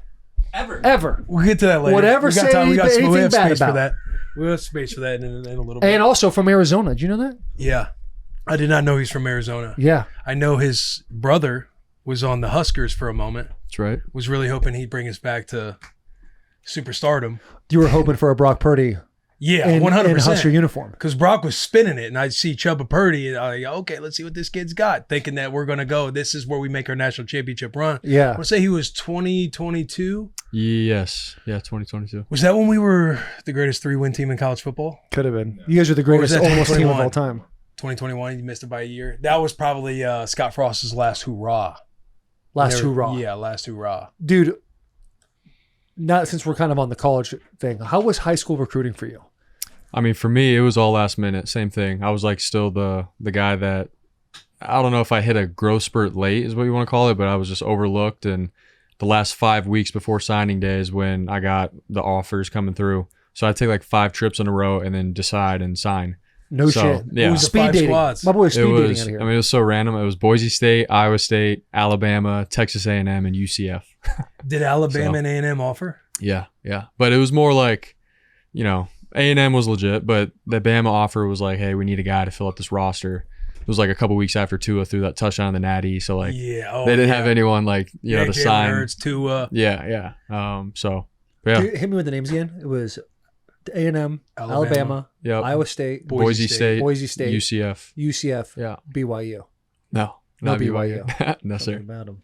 I don't know why I thought BYU. No. I wasn't really listening too. I actually was. That sip of coffee burnt my mouth pretty hard, and I was kind of in a blender myself, so I Yeah. do apologize. Why all good. Iowa State over A&M? I mean, at the time, dude, like Jimbo Fisher just got to A&M. Matt Campbell had been at Iowa State, and I just loved what Matt Campbell stood for. Like, he had this vision of like, you know, you're playing Big 12 football, Power 5. You know, they're like the sleeper, you know, kind of program. I was like, dude, I want to go somewhere and do something for the first time. Like my high school that I went to, they weren't known to be good or anything. And then growing up, I was like, I'm gonna go there and change that culture and win. We went to the state championship game. We lost, but like took it to a new height. And same thing with Iowa State. I wanted to do that, and so I chose Campbell. So. Yeah, because A&M, I know just back from our recruitment, like in 08 and stuff, like A&M pre-NIL, like you're set up pretty nice on campus with like an apartment. Yeah, you had a nice setup. You're not like allegedly. in dorms really. Like you have a pretty red carpet experience. And going you had the A&M. opportunity to go to A&M's campus. Yeah, no, I checked it out. It was pretty sweet. Like everything Kind of about feels it. like a little bit of a Yeah, I wasn't gonna say anything cultish, first. I was right? waiting for someone else to yeah, say it that. kind of like you get there and it's like all kind of everything's the It's a weird same vibe. color. Yeah, it's different. Yeah. I don't really know, you know, obviously the Aggie ring stuff, and you know, when you graduate, you get an Aggie ring, and Aggies help Aggies. Like it was just like, all right, what's going on here? Yeah, Yeah. It's like But you I have gotta nothing drop a against bullet in them. the Like, pool. yeah, but that's just sort of, you know, my feel when I was there. So How was your journey at Iowa State? You mentioned Coach Campbell. I would love to hear stories about him because I feel like just as an outsider with Iowa State not being like a prominent team that's covered year in and year out, you always kind of hear the rumors about Matt Campbell and what he's done at that program. dude, he's the most loyal guy, you know, I've ever met. You know, he was a guy that went to a small D3 Mount Union and then just like knew guys there and then brought them to Toledo. They won a lot of games there. Then they went to Iowa State and he created this culture there. And yeah, for all these years, everyone's like, dude, this guy, he's going to get picked up by all these teams. And dude, he was getting thrown a lot of offers, you know, to go out to USC and all these other like NFL teams. And year after year, he just kept denying it and saying, no, I love this program and I want to take it to new heights. And I got dudes here that, you know, I'm not even just trying to help them with football, but with life. Like Campbell's like a father figure to so many guys, they know that he recruits and that come through that program. So just a loyal dude. Everyone loves playing for him. He's not about the money. All he cares about, man, is raising his kids right, being a family man, a father figure. He's got an amazing family. So like dude, he's the man. I hope to be like him one day. So When you were going to be quarterback for him your senior year and stuff, like was he getting offered to go to different places at that time? yeah. Oh yeah. And what are your conversations like with him when you're probably like, hey, I hear what you're saying, but it's probably hard to turn these down. Are you actually going to be staying here for? Yeah, I mean, for him, you know, he had a couple. You know, 1 year, I think the Lions was like a big one for him. And then my senior year, I was leaving. I was out the door, and we met with him after my senior night, and he was crying pretty hard our senior night. And everyone's like, all right, like, what's going on? You know, like, you could tell there was something going on, like he was going to leave kind of thing. Met with him the next day, and I think USC offered him something legit before Lincoln Riley. And Yeah. So when they offered him some stuff, he was just deciding on whether to go. He's from Ohio. He's a Midwest guy, but I actually brought my dad with me the next day when I met with him, and we talked. I was like, dude, my dad was in my life. Like, he coached me up, ground balls, all the meeting. Like, my dad was with me, and like he was there, and I'm so grateful for that. And you know, he was talking about out in LA, it's just a different world, you know, compared to the Midwest and where he's used to and being in his kid's life and stuff. It would just be a different kind of environment. And not knocking USC, California, anything. I'm not knocking anything. It's just, it's different. And so after that, like, he was crying, and like we all were going through it emotionally and stuff. But he, you know, after that, he decided, you know, I'm gonna stay at Iowa State. I'm not saying I was the determining factor in that, but I think just gave him a little perspective on, you know, being a father, what matters, raising your kids. He could do that at Iowa State, and name's Iowa. So. Man, that's awesome. That is. You're lucky to have a coach like that. Yeah, who doesn't just look at a dollar sign and be like, okay, I'll make that next jump. Because obviously we all have selfish thinking at some point, being like, yo, this would be awesome to get X, Y, and Z. Do you know what number? Do you have an idea of what number they were? I have no idea. Yeah, he didn't tell me all that. He was just saying there was an offer. You probably close to whatever Lincoln Riley was getting. Probably, yeah.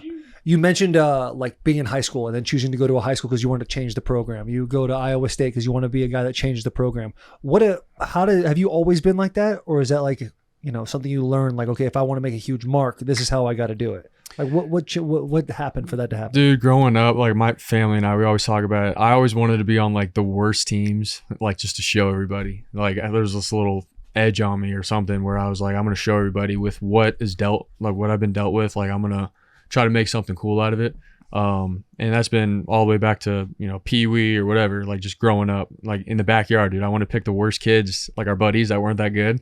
And I was going to go beat my brother and all his buddies, and like just to prove a point. But same thing with high school. Like, they were the highest division. They weren't that good, but I was like, dude, there's so many opportunities here to like go play good teams and like show people like what we're about and make a name for the school and stuff. So I don't know. I was drawn to that. Same thing at Iowa State. They play Power 5. They're going to go to OU, Texas. We're going to play all these big schools, and, you know, they haven't been really known for winning games, but I wanted to help put them on a map. And so, like, my time there, we got to, I think, like 6th in the nation at one point, and like we were just outside of college football playoff. Like, we had our moments, and did pretty well there. But I was just excited that I was surrounded by good people, and we can go make a name for ourselves in that school. So I've been attracted to that kind of mentality my whole life. You talked about playing a state championship. Obviously, being an Arizona Cat myself, I'm interested. Who did you play in the state championship? We played Chandler High School. Yeah, and they have what, like 15 guys going D1? Dude, the whole roster. Yeah, it's insane. It's like Chandler, Brophy, and there's like one other school I think I'm missing. Hamilton. At the time, yeah. They're like the highest division. They're always the guys that are just churning out cats over and over again. Yeah, just the star-studded roster where star-studded roster. Everybody's going. Always, yeah. He's going to Miami. He's going here. He's going. Yeah.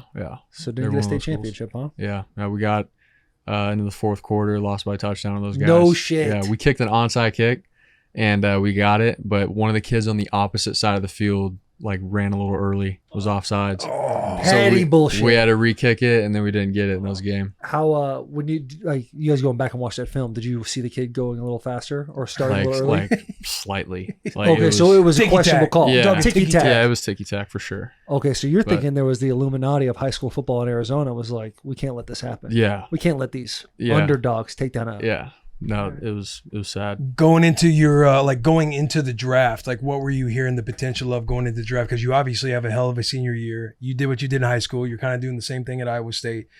I guess what I'm trying to ask is there ever a point of you that's like you're just fed up with the bullshit that they're not looking at the body of work and measuring you just by tangible things? I mean, yeah. It's tough, as an athlete going into the draft, like trying to see, from a NFL team's perspective, like if you're good or not, and you have all these questions. You hear them talking about this guy's being compared to this quarterback, and this is what his career's looked like as a backup or a practice squad guy to getting cut after a couple years, and then you start telling yourself, like, dang, am I not that good? Like, is that what my career's going to look like? So there's all these different kind of things you start thinking. But for me, man, it was my whole life, like we just talked about with recruiting, I was overlooked. I set all these state records and stuff, and I never got one offer until the very last minute. Going into college, I was the backup, and I got an opportunity, and I rode with it. And so, like, learning from that experience, going into the NFL, I was just like, dude, I don't really care what people say. It's how how can I get an opportunity? You know, it doesn't matter how you get there. It's what you do when you get there. Like, I just kept telling myself that and believing myself with that. And sort of similar, I got drafted last. Like, my college recruiting all came very last minute. I got an opportunity very last minute by getting drafted by the Niners, and I was all right, like, let's just go make the most out of this opportunity. So What was that like, being drafted as Mr. Irrelevant, the last pick in the draft? It's kind of badass. Yeah. dude, When did you think you were going to go? I thought hopefully, you know, like early day 3, not really knowing when or what, but and then at the end, you know, the Niners said, hey, like, they called me before the 7th round started, and like, we got one more pick, we're gonna try to take you or a safety. And I was like, all right. So I get off the phone and I Google it, and I was like, bro, it's the last pick. Like, you gotta be kidding. And so in that moment, I was like, dude, I could be Mr. Irrelevant this year. But I was laughing. I thought it was like comical. But yeah, just overall, man, I was so juiced. And then when they said my name on TV, dude, my whole family like screamed like I was the first overall pick. It was Let's fun. fucking go. Dude, they say, like, when you get like towards the end, like, you'd rather be a free agent than Mr. Irrelevant. Was your agent saying that to you at all? Like, hey, you get to pick where you get to go and kind of manipulate the He's situation. back there. a little He's bit? back here right now. He's back here, yeah. This boy, shout out It is Kyle. like, hey, it's almost better to go undrafted than go in the 7th round, Right. because at least Yeah. you get to pick your spot. Yeah, 3 people tried to draft Will in the 7th round. He said no. I'm gonna be Yeah, the I agent. opted out of the draft. Yeah, he said go and take me in the 8th. Yeah, exactly. You know, I'm not taking any more phone calls. We're shutting it Like, down. please, we're Will, done. please, we'll give you about $10 million. Like, guys, please, you sound embarrassing. 10 mil Teammate to choosing 7th, me, yeah. I'm choosing the team. Right, exactly. You've always dictated your own career, buddy. Yeah. I love you for that. Attaboy. But did you guys have that conversation? I mean, if you want to jump in, you're more than welcome to. Yeah. Yeah, I guess a great question for an agent when you got guys who are going to be, you know, when the day's unfolding, they're probably going to go in either the 7th round or undrafted. Like, what is that conversation with your guys? Whether they're taking it hard or it seems like they're taking it well. Yeah, so I think you always want to be drafted, right? Because the team has all these guys on the board and they choose you to be a draft pick. They've got a plan for you. They've got, you know, a process for all that kind of stuff. So you always want to be drafted. But the flip side is if you're not drafted, you can renegotiate your contract after 2 years instead of 3, which is a huge, you know, addition. Then you get to pick the situation as well, which gives you a little bit more flexibility. Are guys ever taking it wrong when you're kind of breaking it down for them? Like, are they ever in it mentally? Like when the 7th round's coming around? Like, why in the fuck have I not been drafted yet? Yeah, You told me this. yeah, like, right? hey, buddy, I kind You of said a told me few this. different things. Yeah. Yeah, right. And you have an expectation. You try to set the expectation for your clients going into the weekend so they have a great experience, a positive experience through the weekend to where, you know, end of the day, whether you're drafted last or the beginning of the 3rd day, you're still excited about, you know, the situations. Yeah. Mm-hmm. So, but I think for really all clients, even if they're drafted later than I thought, all of the pain and anguish and disappointment goes away and it all disappears. And just like Brock said, you celebrate like you're the first pick in the draft because you were drafted. Yeah. And so that's really cool for guys. Getting family juiced up. I know we're starting to lead into the NFL, but I do want to bring us back to college for a second. What's with you in the month of October? Are you Brocktober. obsessed with Spooktober? Do you love Dude, Halloween? Yeah, I mean, everyone just called it Brocktober, and I was just riding with it. I was all right. We You can't gotta lose. mess with it, huh? You go to whatever bars in town that Friday night, be like, well, might, you know, it is October. Your boy might cook. I don't know what my stats are in college in October, but I'm pretty sure it's like crazy. I think I only had like 2 losses or something. Yeah, like, 16 Oh, and you 2, I know the believe, is the stats, number. baby. You know the stats. I don't know Very the stats, humble, but I but think you I was know like the- 16 and 2. Yeah, exactly. I do There it remember the is, 2 16 and losses. 2, That's yeah. why I remember that. But 16, yeah, that's Who were crazy. those 2 losses to? Oklahoma State, I think both of them. Cowboys. I Oklahoma think State, so. Yeah, Fuck, man. I mean, Yeah. they're not like, it's like, that's not the team you want to see that lost to. I know. But I was 2 and 2 against those guys in college, so I did get them. But yeah, the 2 in October, I'm like, bro. God, that's your month. I wish I was 18 and 0 in October. That'd be Yeah, crazy. that would have Yeah. been a hell of a stat. Are you like, at what point is everyone being like, yo, October comes around, we're not worried about anything, like the fans? Yeah, no, dude. Our most sold out games were in October. They're like, all right, we're gonna that's enjoy it. these. People are bad like, we're boys. gonna take these dubs. We're gonna October keep on signs walking. coming out. Yeah, That is crazy, right? Yeah, that's Yeah. cool. You a big Halloween fan? ish. I like the movie Halloween, like Michael Myers and all. that. Phenomenal. Yeah. But there's also like 7. Yeah, I know. thought they ended that series original. poorly, I know. No, man. I agree. The old ones, dude. Yeah. I got this nostalgia with like my dad. Like it's Halloween, we're gonna put on Michael Myers. Yeah. But the new ones. Those yeah. old slashers. I thought the one that Brutal. came out in, was it 2020? Was when the second one came out. Halloween Kills. Yeah. And that's when they brought Jamie Lee Curtis back. She did one other movie. Right. But the original Halloween, like James Carpenter, who wrote that, he was like, this is like the first movie he like approved essentially. Yeah. Since the original Halloween came out. I thought that was awesome. But it was definitely like a part 2. Yeah. And then Halloween ends. Yeah, ruined our lives. Our lives. Because we got excited. We got opening together. day. Yeah. Playing the theme popcorn. song all the way to the theater. Yeah. This is it. This is it. And we're just in the car. Yeah. Just hoping we probably see him in the distance. Honestly. And we go to see it. Buddy, it was terrible. Yeah. Yeah. Terrible. Yeah. I But still yeah. want justice. We'll get it back. Yeah. But so October, you rip. What's your record in the NFL in October? That I don't know. Yeah. Yeah. Honestly. We got to bring it back. We got to bring that back. Brocktober back We this see year. Brocktober. We'll get some graphics going. Paint a picture for what it was like going in the building your rookie year. Like what situation you were in. I want to see. Trey Lance was there, yeah? Yep. Who else was in the quarterback room? Nate Sudfeld. Suddy. I love dude, Suddy. Suddy's the best. Love Nate. It was those two guys, and then they brought me in, and then they also had Jimmy on the side. They didn't know like what was going to happen with Jimmy. Was Jimmy injured or was that more contract? It was just more like the organization was like, hey, we're going with Trey Lance. You know, we're going to build him up, and obviously Jimmy was still under contract, but they were, I think, trying to trade and trying to make something else happen. You know, for his career and all that. But at the very end, Nate Sudfeld and I were like competing. They brought Jimmy back in and then released Nate, and then I was the third guy. So that's just sort of how the final roster. What is it like for you? Like what you're learning about how much of an uphill battle it is for you as, a 7th round pick going in your rookie season. Yeah. And competing with Nate Sudfeld and thinking like, okay, am I competing for a practice squad job? Like this is going to be, it's a little different than what I expected. No doubt. I mean, it's nothing's given. I mean, I know you guys all know that, but every rep matters. I got 2 reps at the end of each period.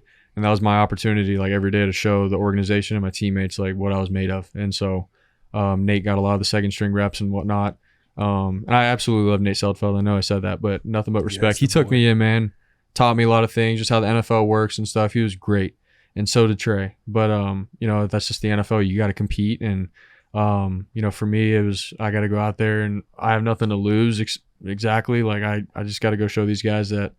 I can go out there and rip it and make the right decisions and be a guy who, if something happens, I can go in and be trusted. And I thought I showed that throughout, practice and some preseason games and stuff. And I know I've said this before, but like before the first preseason game, we're at practice ends, we come in, and I could see like Fred talking to Trent, and I like for some reason like I just saw them talking, and then I saw Fred say like, I can't wait to watch this Purdy kid at the preseason game tomorrow against the Packers. And I was like, shoot. I was like, okay. Like at that point, my head had just been down. I'm just trying to do good at practice and all that. But I was like, all right, they are noticing, like the starters and the guys, like they're seeing something. 2 dogs. Yeah. That's ballers. fucking awesome, man. So for me, I was like, all right, now I just got to go out in the game and under the lights in front of everybody and execute and still have that chip on my shoulder, bro, and not look back. So yeah, obviously that's a moment where you're feeling it from your teammates and your peers. That's a really fucking cool feeling. When in the coaching staff was a turning point to where it's like, okay, it seems like I'm turning a couple heads right now. I mean, just after practice and stuff, watching the film, like Greasy and Kyle like coming in and going over it with all the quarterbacks, and just like rep after rep, like being consistent, accurately ripping it in tight windows. Like all those little things, I was like, they never really said much, but I was like, they got to be thinking something, like, because like, but I like just never, I didn't know, right? Yeah, and but you still have to go through another practice and finish camp strong and play well in the preseason games, and then when the roster comes down to it, you find out. And for me, I had no idea. No one said anything to me. I was just trying to get a feel through my teammates and stuff, but. All of that honestly didn't matter. What mattered was me going out the next play and doing it again. And so it wasn't until, the roster came out, and then they were starting to like make cuts and call guys into Kyle's office. And so we're in the quarterback room, and then Kyle opened up the door. He goes, "Hey, Brock, you grab your stuff and come talk to me." I was like, bro, am I getting cut? Like, I was like, dang, dude. And then he goes, "Nah, I'm kidding." He set your stuff down. He's like, "Congrats, bro," and then dapped me up. No shit. Yeah, I was like, dude, my heart was just like pounding.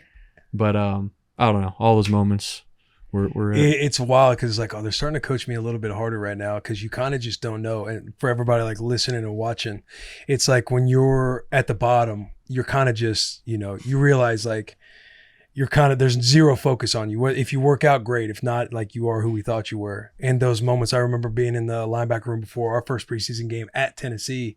And my linebacker coach, he wasn't super into me at the time. And he was like, Will, they want to see you run with the twos. Apparently you've been doing some pretty good things. I'm thinking, I mean, that sucks to hear from my position coach, but that's when it's like, Apparently okay. you're doing some good stuff. I don't see Yeah. it. They see it. So I guess we're going to roll with that. Yeah, but you're just sitting there, and whether or not, like, you know, it is all about going to the next play and stuff, but it's like an expectation you have on yourself to where you're thinking about it just nonstop. Like, what are these motherfuckers thinking? Like, am I going to have a shot? My family's hit me up. My friends are hitting me up. What are they thinking right now? Yeah. But there's a lot of anxiety, but that's sick. Talk about Trent, though, a little bit, because as an offensive lineman, he's our GOAT. Like, he is maybe the greatest to ever play the game. Oh yeah. He is amazing. How does it feel when he's in the game compared to when he's not in the game? And I know that's a tough question because I can already tell how polished you are in the media. So now you're thinking to yourself, well, I want to give Trent a compliment, but I also know that if I say I don't feel as comfortable in the backup feels a certain way. Yeah. But just Trent. Yeah. Dude. Trent, dude. Did I not nail that? Yes. Right? Yes. It's tough. I get it. Yeah. I promise Yeah. you're going to be all right. Yeah. Trent, though. Yeah. The safety, the security blanket of knowing, like, 10 other guys have to, me including 10 guys have to worry about it. I know I don't have to worry about that. Mm-hmm. That's got to be a hell of a feeling. Dude, I mean, so far in my career, it's been like that. Last year, he got hurt towards the end, and it's just different. You know, obviously, whoever gets thrown in, I trust, and we're good. But Great job. having Trent in as a Hall of Famer, dude, you watch his run game and the moves that he does, it's like, what the heck? When like, he's cutting off a guy, he just like pushes him down real quick. Yeah, and it's like he does, like, we always call it, like, he does this ninja move thing and then pushes guys in the ground, and then outside of that, just pass pro and stuff, like, he's lockdown over there. And so year after year for me, like, blindside as a quarterback, right-handed quarterback, knowing that my left side, dude, is good, like, I can't even describe to you, like, I don't know, it's like a sense of freedom. But just overall what he does, and obviously seeing 23 run behind him, and I'll hand the ball off and just look back and see him split like two guys, and just opens up everything. And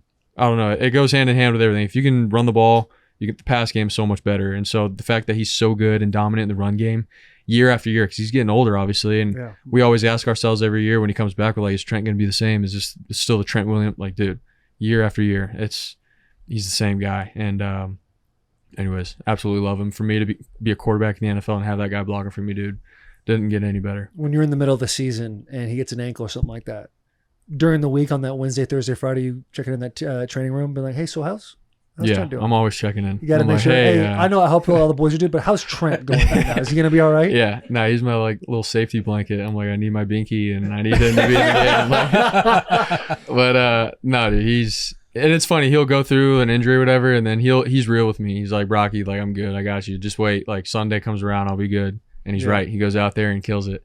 But the other games where he's like, Brocky, like, it's probably not it. And I was like, dang it. So now you're not sleeping as good. Things aren't going as well. No disrespect to the backup guy. We love the backup guy. I'll put that in for you. But the dude Trent. You know, Brock probably drives in because Trent drives like a different vehicle to work every day. But you know, Brock probably drives in and he's like, hey, I saw you pulled up in the Bentley.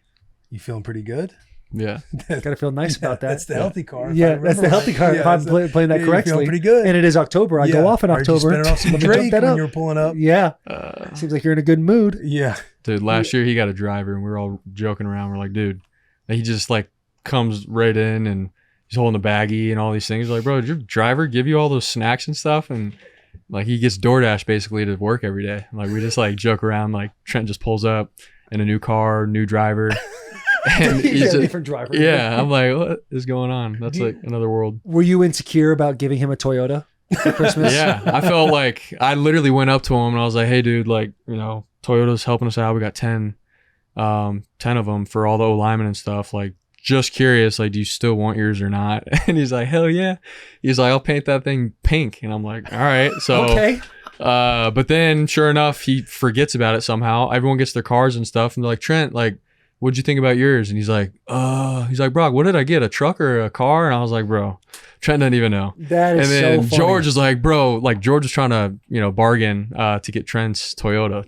George is like, bro, he was on a couple weeks ago talking about it. Yeah. Yeah. So I still don't know if Trent's driven it or not. So No, he hasn't. Have you thought about lobbying for receivers and running backs to give you a present for Christmas? That is a good point. I mean, haven't really think thought about it. You're facilitating the ball. Without you, there is no stats for them. Man, as long as I just keep catching the ball, getting yak, that's all I can ask That's for. all that matters That's for you. all, yeah. That's But it. it's a good point. Take us back to the moment to where you're taking over the job for Trey Lance. Obviously, there's a lot of noise around when that situation's happening because he gets traded to Dallas. Everybody's spazzing out because they trade away a first-round pick. They're going with you and trust you. Everybody has a lot of question marks around that. Take us back to that moment and what you were feeling and how you were kind of handling all the different noise and just trying to focus on, I just need to go out there and play my brand of football. I mean, it's tough, because Trey and I are tight, dude. And, like, absolutely, like, we're boys and we're bros. And I know you guys know that playing, when you're in the locker room and stuff and you got guys that's your competition, like, your boys. And everyone wants to make it out to be a big thing on whatever. But I wanted nothing for the best for him. And I know he wanted that for me. But that's just how this business goes and all that. So when it did happen, we were about to play our preseason game against the Chargers. And right before the game, like, they announced it. And didn't really know how to act or what to think. I was just like, man, I hope, he can go to Dallas and compete and have a great opportunity. Like when you grow with a guy and you're in meetings in the locker room and stuff, you want the best for him. And so I wanted that. And so, but after that moment, it was just like, all right, like, obviously I was the guy at the end of the year before, tore my UCL, came back, and now I have to go prove it again this whole season. And so that's just where my mindset was at with that. And I knew that I had a good team around me, and I just got to go out there and rip it, win games, put together a good season, and we did. Went to the Super Bowl, and that was that. But just try to keep it simple, not listen to what people say. Is he good enough? Is he not? That's always going to be a thing with me in the NFL, and I know that. So, yeah. With the UCL and then that offseason happening, and then the whole Trey thing going on, like, was there like a lot of noise of like, who should we start, who should we not start? Yeah, there was some things, and honestly, I didn't even know like what was going to happen.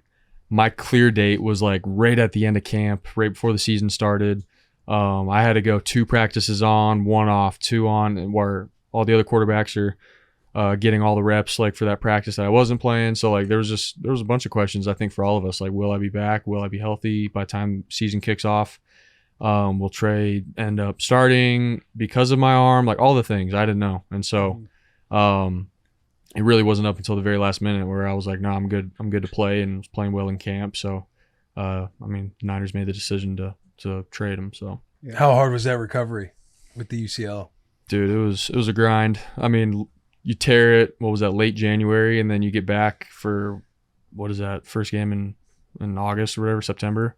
And, I feel like people just forgot about it, like the fact that I literally had a surgery on my throwing arm and then came back and went all the way to the Super Bowl. Like that year was a grind for me, dude. Like I didn't stop. And right when the season ended in the NFC Championship, the year before, getting the surgery, rehabbing every day, taking all the things, the vitamins and supplements, and just trying to help my sleep out, all the things, dude. It was a grind. And so to be able to get back for the season and then make it, at the end, I know we lost and it sucked, but I was just like, dang, like what a part of my story and testimony, like getting back, like it was insane. So, yeah. Do you have a lot of moments where you were kind of doubting if you would still have the same ability?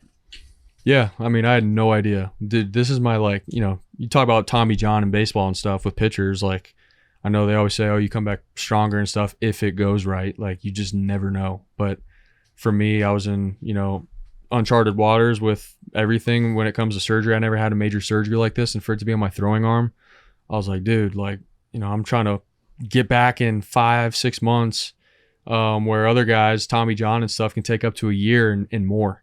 And so I'm trying to like push that timetable and put all the pieces together. And so there's definitely moments like days in the training room and we're doing exercises where I was like, bro, this sucks. Like I can barely open my palm. Like, how am I supposed to grip a football and then throw it and do it over and over again and win games? Like, there's definitely moments where I thought that, but I was just trying to take it one step at a time. I'm a faithful man, trust that God's got a plan, and lean into that. So, who did your surgery? Electrosh?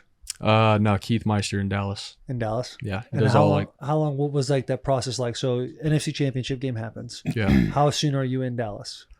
Dude, I went like 2 weeks, I want to say, later, and he's like, nah, like your arm is still inflamed. And he's like, you have to go do rehab to get the inflammation to go down and then come back and do surgery. Which I'm sure was just a Dude. horrible feeling because you're just thinking to yourself, how fast can I get back? And I can't Yes. even the start that clock is process until Yes. surgery's over. Dude, that's when I was like, sort of panicking. I was like, dude, we're just wasting time right now. Like, I tore it, and like the next day I was like, all right, are we flying there in 2 days and having surgery, this and that? And everyone's like, hold up, like your ligament is in pieces. Like, you got to let it calm down so that when he cuts you open and does surgery, he knows what he's looking at, can put it back together and all that. So when they told me that, like, no, you got to wait and go to rehab, then come back, I'm like, dude, there's no way I'm not gonna get back in time and this and that. So Did the thought ever cross your mind of just staying in Dallas so you didn't have to fly to cause any more inflammation?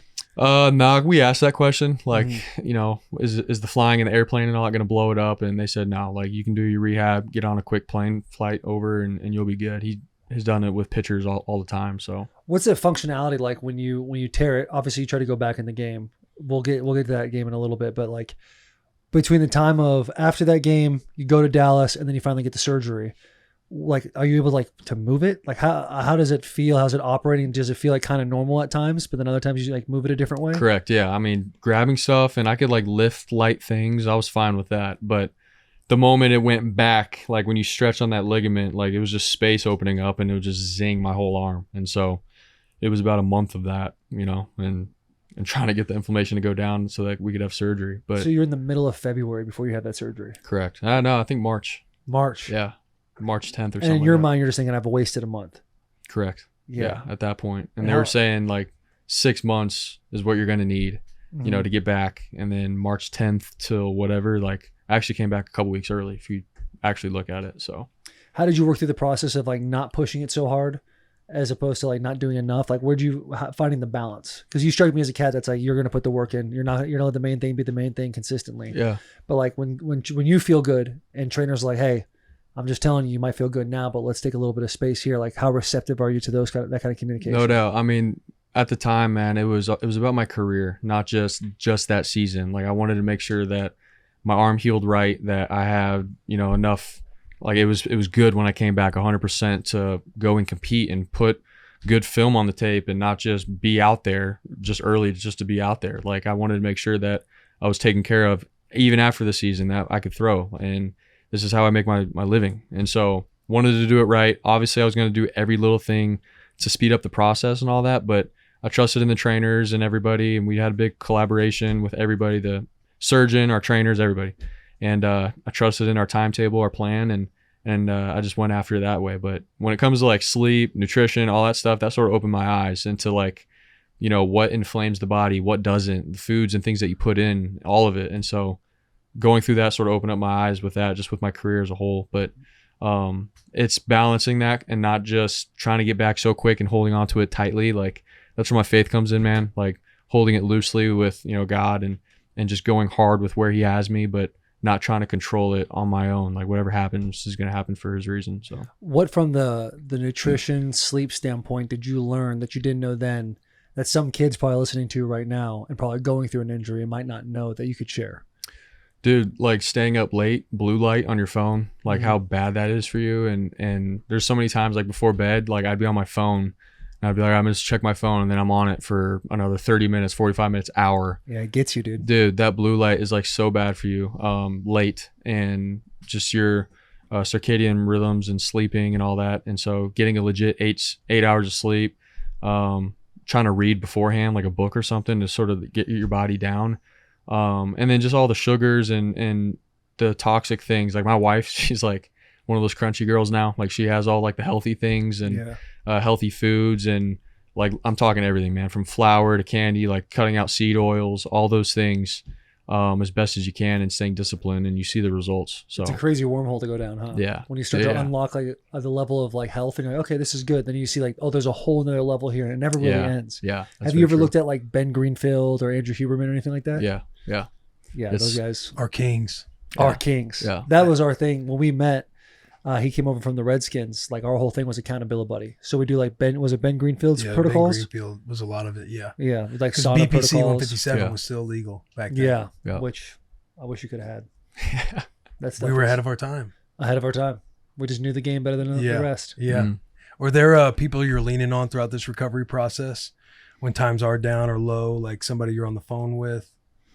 I mean, obviously, like at the time, it was my girlfriend and fiance, and now we're married. So her, and then my parents, man, just they always believed in me from being a late recruit to the last draft pick. Like no one's been a bigger supporter in my life than my family, because they've always seen what I've done and always wanting like the not so good and making it something great. Like they've always have been the ones that give me confidence and believe. So just throughout the process, that my agent was awesome. Talking to like pastors and mentors and stuff just to understand what's most important in my life. And so that all of that combined, man, helped me. Yeah. It makes me who I am. So That NFC Championship game was wild. yeah. Quarterbacks dropping. Christian Yeah. McCaffrey's out there under center. What were some of the game plan strategies like after? Who was the backup to you? It was Josh Johnson. Josh Johnson. He goes down. Like, is there ever like, are there those talks happening of you just getting under center and taking snaps, so at least there's a look or a threat of possibly throwing the ball? Or are you just running the offense as well as you could? Yeah, I mean, I literally went back in and I was under center, handing the ball off and stuff, and just I'll never forget like handing the ball off when it was a run to the left with my right arm, and it just opened up my UCL, bro. That sucked. And then Kyle called 2 screen passes, and so I threw those like grenades, and it's just all of it. It was just tough in general, but Kyle said the same thing. Like, we're gonna get you under center and hopefully try to set up screens as best as we could. Outside of that, man, it was praying that a run would break and Christian can go 80, and if that didn't work, do a reverse or hand the ball off to Christian and then him throw it deep to nobody. So it was the whole situation, man, was just tough in general. So now we got the 3 quarterback rule in because of that. So, Yeah. 'Cause you guys had such a year, and for that to go down in that fashion sucked. Because that was the game. It was like, whoever wins this game is going to win it. Yeah. Like, it was 2 teams, like the rosters were most put together, but it's hard, man. It's not every team like the 2024 Michigan Wolverines. You can't just turn off passes yeah, and able to have that level of success. Yeah. You know, we saw Ohio State, we saw Alabama. Like, it takes a special breed of human. All right. It's a great point. It's a good point. It's a great point. What was you? How confident were you in Christian McCaffrey throwing passes if he had to? dude. First of all, Christian's one of the best athletes out there. So, and I You really didn't try to throw with him too much. I was yelling at the TV. I know. Like, we got to do I thought we something. were gonna do more. But yeah, the other day we're at practice and stuff, and we're throwing just me and Christian. I'm like, dude, like Christian's got a good form, like a quarterback, and he's got the muscle to go deep. So I was actually curious why we didn't like do more. So, dude, I know. Like, Shannon, what are we doing? We got to throw the ball. It'd be Stop such a this dream triple too, to reverse play some bullshit. backyard football in an NFL game, being like, Yeah. guys, hope is lost. Yeah. I know we say fight for 60 minutes, but it's over. yeah. Christian, get out there and have some fun. Yeah. Go out there, tell you and the boys to go deep, and we'll see what we can work out around here. Yeah. And you get Trent Williams at the end pissed off, just trying to fight guys at that point. It's just like, Just crazy. Yeah. Picks out a Crazy. small guy, just body Yeah. bags him. yeah. Is this the same year? Is this the same year you guys played Cleveland and Cleveland was spouting off and Trent tossed that poor young man to the side? Or was that the next year? That was the next year. You Next talking about like year. pregame? Yeah, And they were, pregame. yeah. Because you guys were like undefeated at that point. Yeah, we were 5-0. Yeah. 5-0. Yeah. And then dropped 3 in a row. Mm-hmm. Yeah. But that was the start of it where Cleveland was kind of mouthing off a little bit. I'm thinking to myself watching that pregame like, Cleveland, what the fuck are you guys doing? It's always good when you got Trent on your side. Yeah. Trent just goes over, grabs. Yeah, look at this. Who's doing the money thing? Is that That's Ayuk? Ayuk. And then Yeah. Trent's just like, bro. Trent just looking for that smoke. Just cleans Bang. it. That poor kid, when he got pushed to the ground, he's like, oh, party's over. Party's It happened over. so fast. Who started that? Who started I this? can't remember. I know Deebo and BA love getting pretty psyched up before games and talking. So, Yeah. Where are you during the scrum? You in the middle? I wish. He's No. in the prayer in the shower. Yeah. What was it like losing Deebo this offseason? I mean, it sucks, dude. He's my boy. I love Deebo. Day one, he's always had my back and believed in me when I got in. I didn't really know, how the guys were going to take it. When I did get thrown in, Jimmy went down. I was like the last quarterback, and Deebo, man, was nothing but just great to me, dude. Building me up and just giving me confidence, man. In games, we fed off each other's energy and building each other up. Like, it was awesome. And over the last couple of years, same thing. So when you lose, we created just a great relationship. He's my brother. But again, that's just how this business goes. And I hope he goes to Washington and kills it and does great. I mean, anytime you get Deebo the ball, man, you never know what can happen. So Yeah. He's an explosive player, exciting to watch. He's got a lot of great ball in front of him too. So We had George on a couple weeks ago. We brought up a clip that's resurfaced during, or not resurfaced, but surfaced during OTAs of Deebo, and he's catching some slack for being a little heavy, not running very fast. You see that clip? yeah, What do you have to say about that? I mean, yeah. What's your thoughts? What do on you that? have to say? Yeah, put me on the spot. No, dude. Because George's answer was, Like What he's like, these are routes. He's like routes on air. He's Yeah, not, this he's is not That's even what I'm going saying. full speed. That was probably walkthrough and stuff. You Yeah. know, people don't. They see things online because the media can come out and videotape anything, and you could be in a walkthrough going half speed and all that, and they blow it out of proportion. So, I know when the season comes rolling around too, and Deebo's gonna have a chip on his shoulder this year for sure, and he's gonna be just fine. So I don't buy into any of that stuff. So. when the media does come out and says negative things that they probably have no idea what they're talking about, how does the team, the locker room, do you guys rally around that? Or you kind of just ignore the noise? No, I mean, I don't really think anyone, buys into that kind of stuff. It's being said and guys might hear it and whatnot, but like I said before, at the end of the day, the only thing that matters is the next play, the guys around you. Are you guys in it together? Are you not? Like, it's all that matters. If you're buying into what people say on the outside, man, it's honestly just wasted time, wasted thinking. So I know you guys know that from playing. Like, Yeah. things are always going to be said. That's Noise, that's just the noise. job. Yeah. Yeah, you always are going to hear some just naysayers and haters just Yeah. spewing nonsense. Yes. I know you've dealt with a lot of that, a lot of noise in your career. There's one statement that I have pulled up that was said about you. The quote is, I have from Onward. the quote says, I have from a reliable source told me back in January that Brock Purdy's not the guy. He's not the guy. He's not as good as people think he is. I was just told that he has aliens around him, and that's why he looks so good. But once there's enough film out there on him, people are going to know how to beat him. That's what I've been told, and that's what has happened over the last 3 weeks. Sheesh. That was a quote about Brock Purdy, I'm assuming after the 3-game losing streak when you guys started off 5-0 and then rolling to Cleveland, and somebody had some choice words. That's crazy. Yeah, I think it was you said that we know how that feels as players. I actually think it was from an ex-player. He Really? might be sitting to my left. Shut up. You said that, bro? What a tool. Can I get 5? Can I get 30? Yeah, go ahead. That's a strong, like, just trying to remember it back. That's Like, like, oh, yeah, he that's said like some stuff. when Bill Burr literally has a bit about this, about just reading a thing. Like, Your Honor, she said, no, stop, you're so bad. You're like, oh, she didn't say it like that. Yeah. Like, I didn't say it like that. Those are the exact words that came out of my mouth. Yeah. That went viral. That was going viral. Yeah. I'll let Taylor. George had words for me. Christian had words for me. And somebody told me that's in the NFL that told me that. And being my first year not in the NFL, I took those words and I brought them to the Kay Adams show. Dude. And then you guys went to the Super Bowl that year. Yeah. And I don't know if you remember, remember but that? Do I you remember publicly that quote? apologized About to him you. saying that? Yeah. Dude, no. Honestly, I don't. That's why I was just in shock when I heard it. God, because this is really nice. It's been good for both of us, right? Yeah, I mean, we should probably cut this episode. I'm out. I'm playing. No. If you do that. Yeah. Nah, dude, When that's you was funny. in Las Vegas, Yeah. I came up to your booth and I publicly apologized. And you're like, oh man, all good. Don't worry about it. Shoot, maybe, yeah. So I thought we were square, Okay. but we're not. That's kind of nasty. No, That sounded way that's nastier than it is. When you said that, I was thinking of like a early 2000s like receiver or somebody that's always on networks and stuff. Yeah. Him?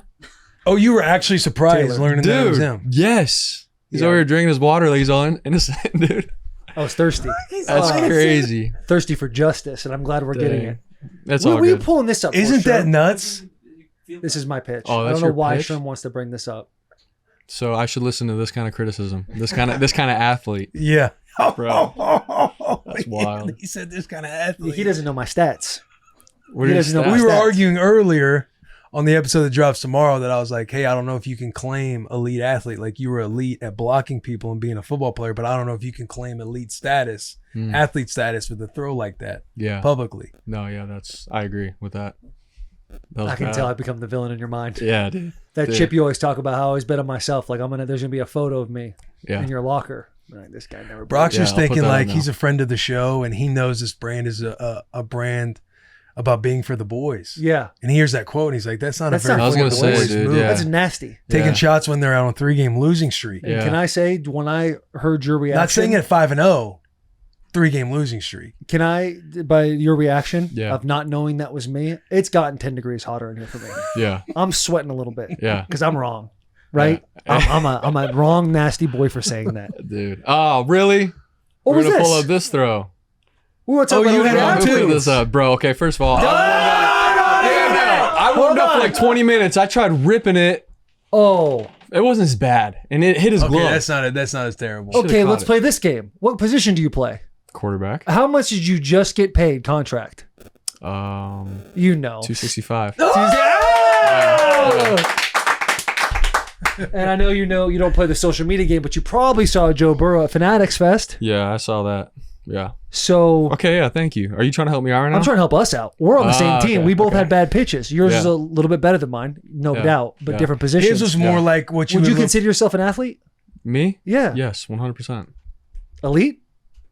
1% of 1%, one of 32 honestly, quarterbacks dude, in if the we're league? being real, like I like to dunk and sprint and all that. Like honestly, no, I'm not. I'll be real about it. But like throwing and like the hand-eye coordination things, yeah, I would say pretty elite. What was your But 40? 4.8, Wait, what? 4.81. He got you by a few millies. Yeah, you got What'd me you by- get? 487. 310 pounds. Yeah. Before the San Francisco fans, I was 309. I get it. 309. But let's just make bygones be bygones. I'm sorry. It's all good. Is it actually? Because you strike me as a guy that says it's all good, but then you walk away and you get in the car with your agent and you're like, I can't believe you made me go on that show with the guy No, that said that. yeah, I'll definitely Him bring looking at that kind of up. like, I can't believe that was him. That's Like crazy. he would yeah. say that.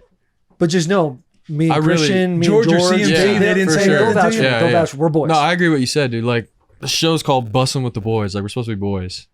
Bro, that actually hurt. But we're boys. Like, hey, that's what we do. We forgive, we move on, and we got each other's back. But you're so. not really forgiving. Nah, dude. Like you're saying the words, but I feel like I could see it in your eyes. Nah, dude. It's all I good. think If you could turn the lights off in here right now and hit me, Yeah. you would No, I would turn the cheek for a little bit. with the lights off. Yeah. No, dude. Seriously. I think what's no painful. sweat. I think what's painful is he's being genuine about it. Probably just I- makes it hurt that much worse. Yes. Yeah. Yes. And I'm sitting in this pool of insecurity right now, being like, Yeah. oh, I thought that was supposed to be a fun joke, where I thought he would click in his head, oh, Taylor said that, but really the fact that he was blindsided about it I makes know. it hurt more. That's than I actually know. crazy, Because I dude. kinda I'm not wanna- lying. Yeah. Yeah. I kind of want to stoke the fire more, but again, No, I stoke. I just saying I thought he was more like he kind of knew. He already Right. knew. Like coming on, he kind of knew. 'Cause when I his reaction, I'm apologized- like, okay, is Yeah. he just playing into the joke? I But thought you knowing just- that he's blindsided, I'm like, oh damn, yeah. Yeah. Him understanding this for the first time, it's almost like he's on step one right now. So This is something that's in the past for us, right. Yeah. but not for him. This This is brand new. This is brand a new, fresh wound, Yeah. and we need to nurture that. he Way went to on be to there take for him to the Super Bowl and then get his $250 million contract. That's Quarter plus. Don't disrespect that 15 mil. just yeah. No, Yeah, seriously, but it's I'm a all part of good. this No, show. it's all good. When you read that, I thought you were gonna be like, so you hear a quote like this, you know, how do you? But then you just straight up pointed to him, and he's over there gulping down the water. I was like, what? I should have gave. But seriously, space to. Dude, it's You part of probably it. should have set that up better. No, No, it's tough. It's tough. it's all But good. hey, so so Monday media days at the Super Bowl when I said, hey, just wanted to apologize. I think I remember that now. Yeah. Yeah, but I'm sure you're in a blender. Yeah. There's a whole bunch of Dude, stuff that going week on. was insane. He's thinking about Insane. Super Bowl. Yeah. Right. Yeah. Yeah, I guess I remember that. Because I apologize and you're like, oh, bro, it's all good. Don't worry about it. I'm thinking, we are square. Yeah, Because We weren't George square and at all. Christian put the heat on him. Yeah, big time. dude. Okay, that Via makes Zoom. sense. I think I remember, but not 100%. So I'm sorry that you started you sweating. apologizing for but it? it's all good. Dude, it's Man, all good. he really took the high road. He did. The too. highest of He roads. did too. Is your agent in trouble for making you come on the show? Mm-hmm. He's like, we'll have a conversation. No, it's all good. What was that Super Bowl like? That Super Bowl week? I mean, exactly that, dude. I don't remember a whole lot that week. Just there was so much media and meetings, and you're trying to win the biggest game of your life, and you're getting asked all these questions about you, your life, and everything. And it was just a blur. But when I got to the game, everything felt calm and pretty all right, I was there, I was present. It was actually one of the more quiet games I've played in my life too. Like there's not like you're not like at a home site or anything.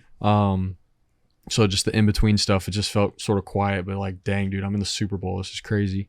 So I don't know. It was a blur. Got to the game, enjoyed it.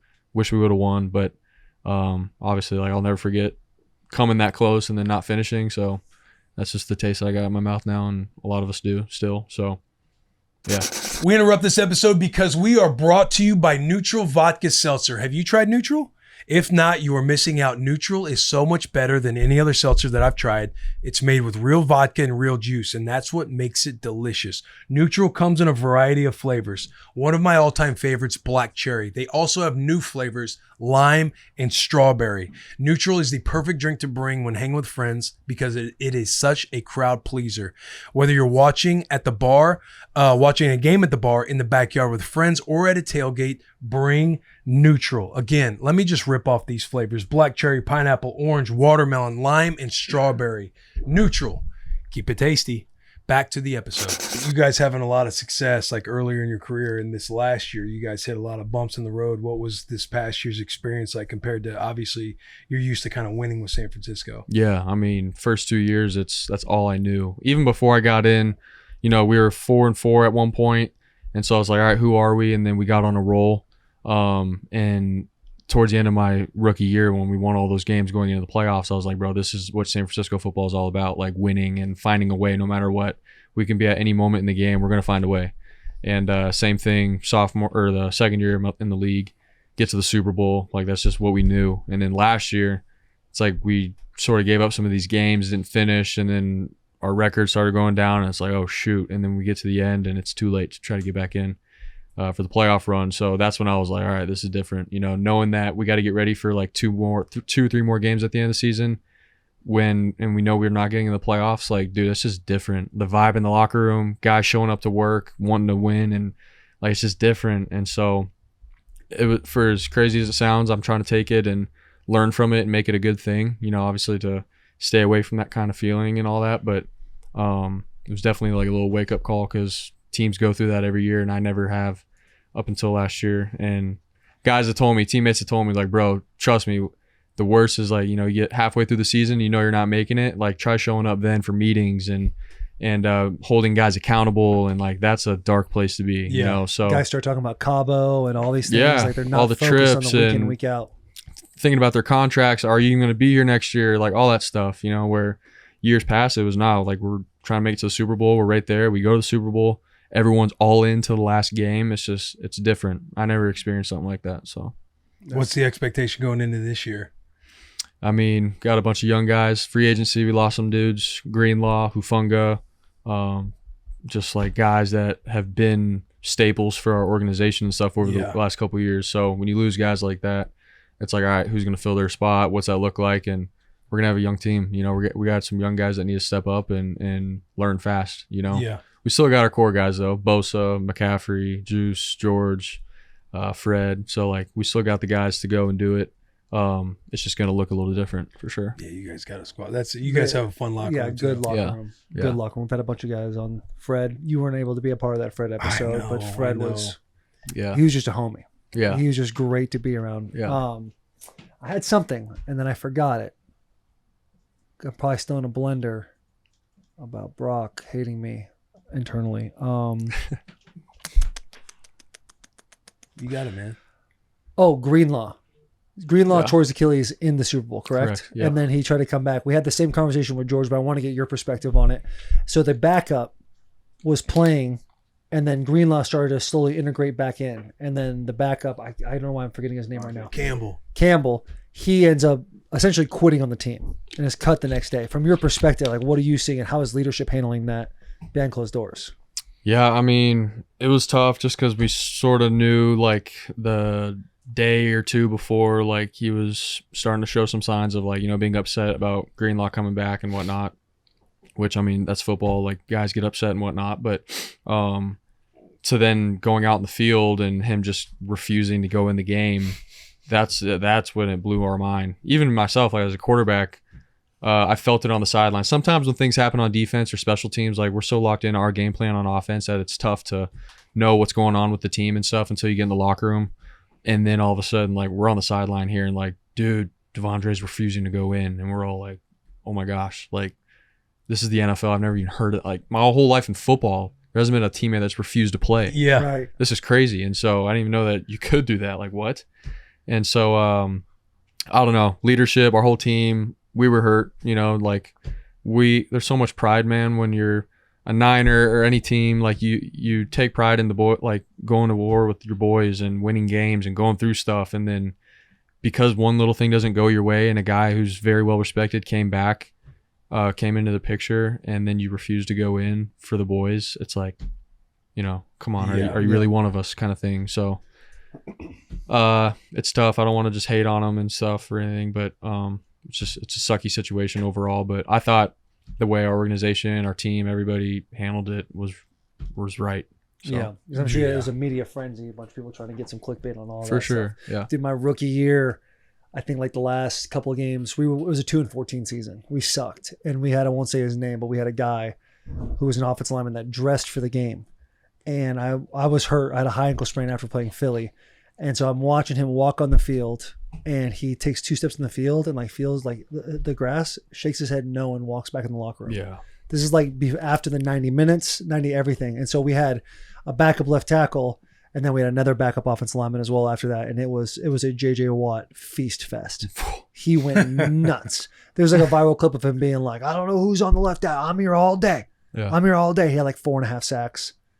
And tough. Scary. It's just tough when you come from like college. I don't know how the NIL world is now, but like you're in college, like everyone will die for the team. Like you guys are all for like a family. Yep. And then you go your first year in the league, and you're seeing guys that make these business decisions that you're like, I can't believe you're allowing this to affect you. And then you get older and you start to learn more about the game and stuff like that, and why guys choose to do certain things. But it is crazy just seeing somebody just quit on the team. Like that. That's insane. Dude, when I was taking over a spot, it was when I was first taking over the starting job, and it was mid-season. It was more of like this game. It was more of like packages. So like third down, you know, just different packages that I would come in on. And when the starter was catching, third down, 2 minute. Oh yeah, come on. This is back in my young prime. But when we were at practice and I was getting implemented in with the starters, the guy who was the starter ended up just not going into practice and was basically just protesting in the back on not going in. Oh, you want to fucking put him in then. We were in the locker room after practice, and this starter, this linebacker, was threatening to fight our position coach. Like they were in each other's face. It was one of the more awkward things just to be a part of. And where are you during this? I was standing there watching, feeling awkward. Feeling like you should probably say something because you're the guy they're talking about. Oh, yeah. I mean, everybody knew it was me. I know, but you're sitting there and he's like trying to fight the position coach when really he wants to fight your ass. No, he ain't wanting to fight me. You know how it's he like. He kiss those hands. No, it's not that, because we were boys. But it's more of like, you know, when you're in the business and coaches can be a little vague, or they, you know, some guys, if they know they're going to get benched or they're going to, a situation is unfolding, they like to know what to expect when coming in the room. So when he's kind of caught off guard by it, it rubbed him the wrong way. Yeah. So he has more of a problem with not being told or understand what the expectation is. I'm sure he was bitter and upset about it.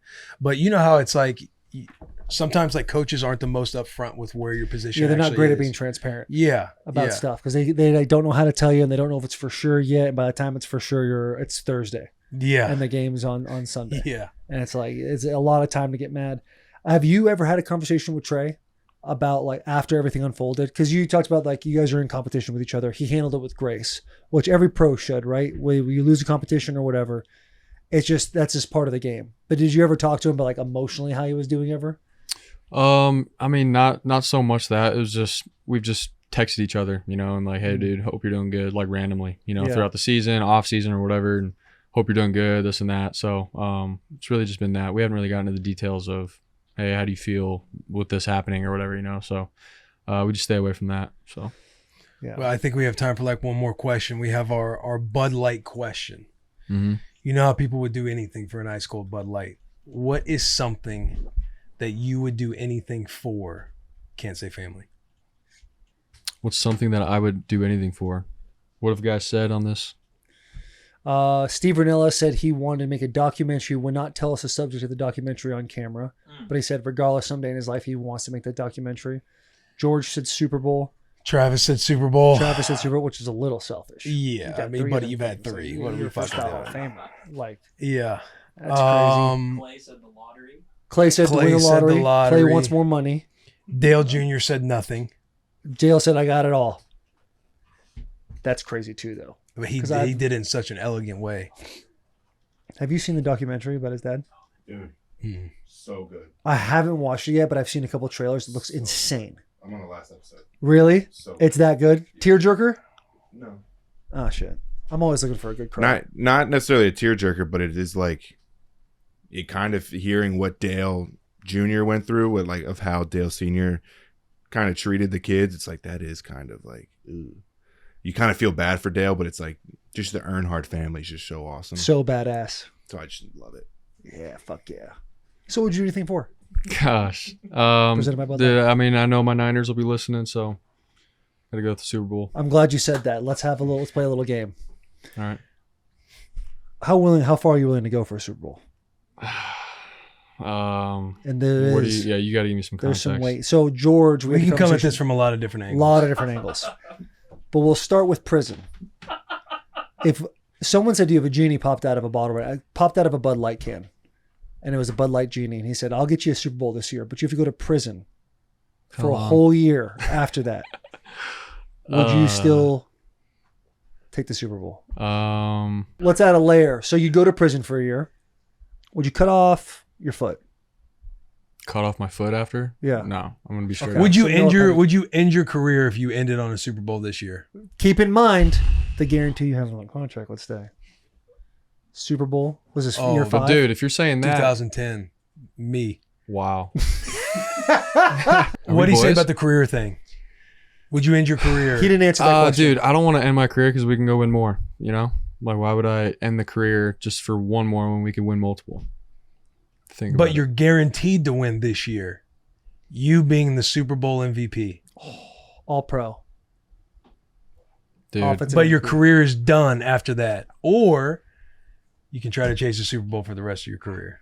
Don't try to chase like. Well, that's what This is- that's what you'll be doing. You can't sit here and guarantee you're gonna have a Super Bowl. Bro, what Or did other could you? guys say? I'm curious. Like, This podcast really gained its footing when Mike Vrabel said he'd cut his piece off for a Super Bowl. are you serious? Yeah, he said he Serious. cut it off. Yeah. Head coach of New England Patriots, Yeah. Mike Vrabel. Been Yeah. married 13 years. I'd say yeah. Guy- Yeah, Verbatim, but he's that's what he also said. like he's not playing. I feel like as a player, I feel like I can make an He impact. did mention that he won one as a player.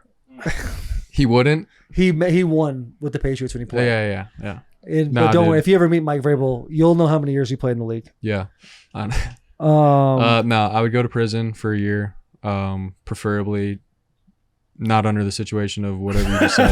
But I would go to prison for a year. Yes. I don't want to cut off any limbs because after that year, I'd like to get back and hopefully go chase more. a finger. What about finger? How about this? I can go left hand for sure. Throughout Left hand. in your career, Left finger, one of these. in your career, you can win one Super Bowl with the 49ers, or you can win 3 with the Seattle Seahawks. Bro. That is the best trap question. That I've is ever the heard. word, dude. That is. Stop. No, I mean Don't the answer Niners, it. bro. Yeah. You want to win one Super Bowl? You want to be remembered for one? Really, dude? Shut up. Don't try to get me, dude. No, we're not doing that. Bang, bang all the way, dude. It's a bang bang all the way. Yeah. What That was a solid little change of pace. That was a nice change of pace. Because honestly, if you're being real, you want to win 3, right? He would for sure, but also respect. He's polished. You know what? He might be on something though. Because I'd rather win 1 natty with Nebraska than 3 with the Iowa Hawkeyes. Dude, yeah. Come on. Yeah. Crazy. Are we boys or are you just trying to trap me, bro? That's him. Like what are we doing? I've done my. I like to have fun. I like to Yeah. have good, clean fun on this podcast. I love it. I Same. respect it. I stumble. I stumbled before. You know. When let's just say right now the 49ers no longer exist as a franchise. What's one team you want to play for? 49ers don't exist. Yeah, who's your favorite squad growing up? Dolphins growing up. But Yeah. not saying That's such an Arizona answer. Seems by like the you're way. saying. no, I'm not saying nothing. No, my dad grew up a Dolphins fan, Dan Marino. Obviously you guys heard the story. I wear 13 because of that. So but that was my team growing up actually. So Yeah. Yeah. Then I did say this already, but that's an Arizona answer for sure. Yeah. Because most guys who grow up in a state would pick their state. But Arizona, that's as fair weather as it gets when it comes to I know that is true. Isn't it weird? I feel like they choose everybody but the Arizona Everyone team. goes to everyone's outside doing shit Yeah. all the time. Except for like the 08 Kurt Warner year when they Oh, took yeah. him to the Super Bowl. Yeah. Everyone was Cardinals fans. Everybody was Cardinals fans. Yeah.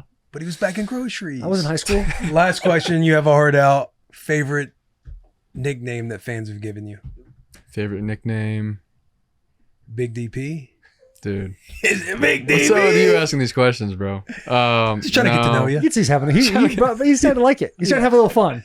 I'm more of like living through you when I see all this stuff. I'm like, oh, it'd be pretty sick to see that. Yeah. Dude, I don't know. There's been so many nicknames. There's funny ones. Am I even allowed to say Glock? But that's what Trent calls me. Glock Purdy. Glock Purdy? Yeah. That's a nice one. That's a nice one. Yeah. Yes, you're allowed to say the word Glock. Okay. They ever call you Brock Purdy? What's Ferda? Ferda boys. What an ending of this pod, Brock. Appreciate you coming on. Thanks, man. boys. Appreciate y'all.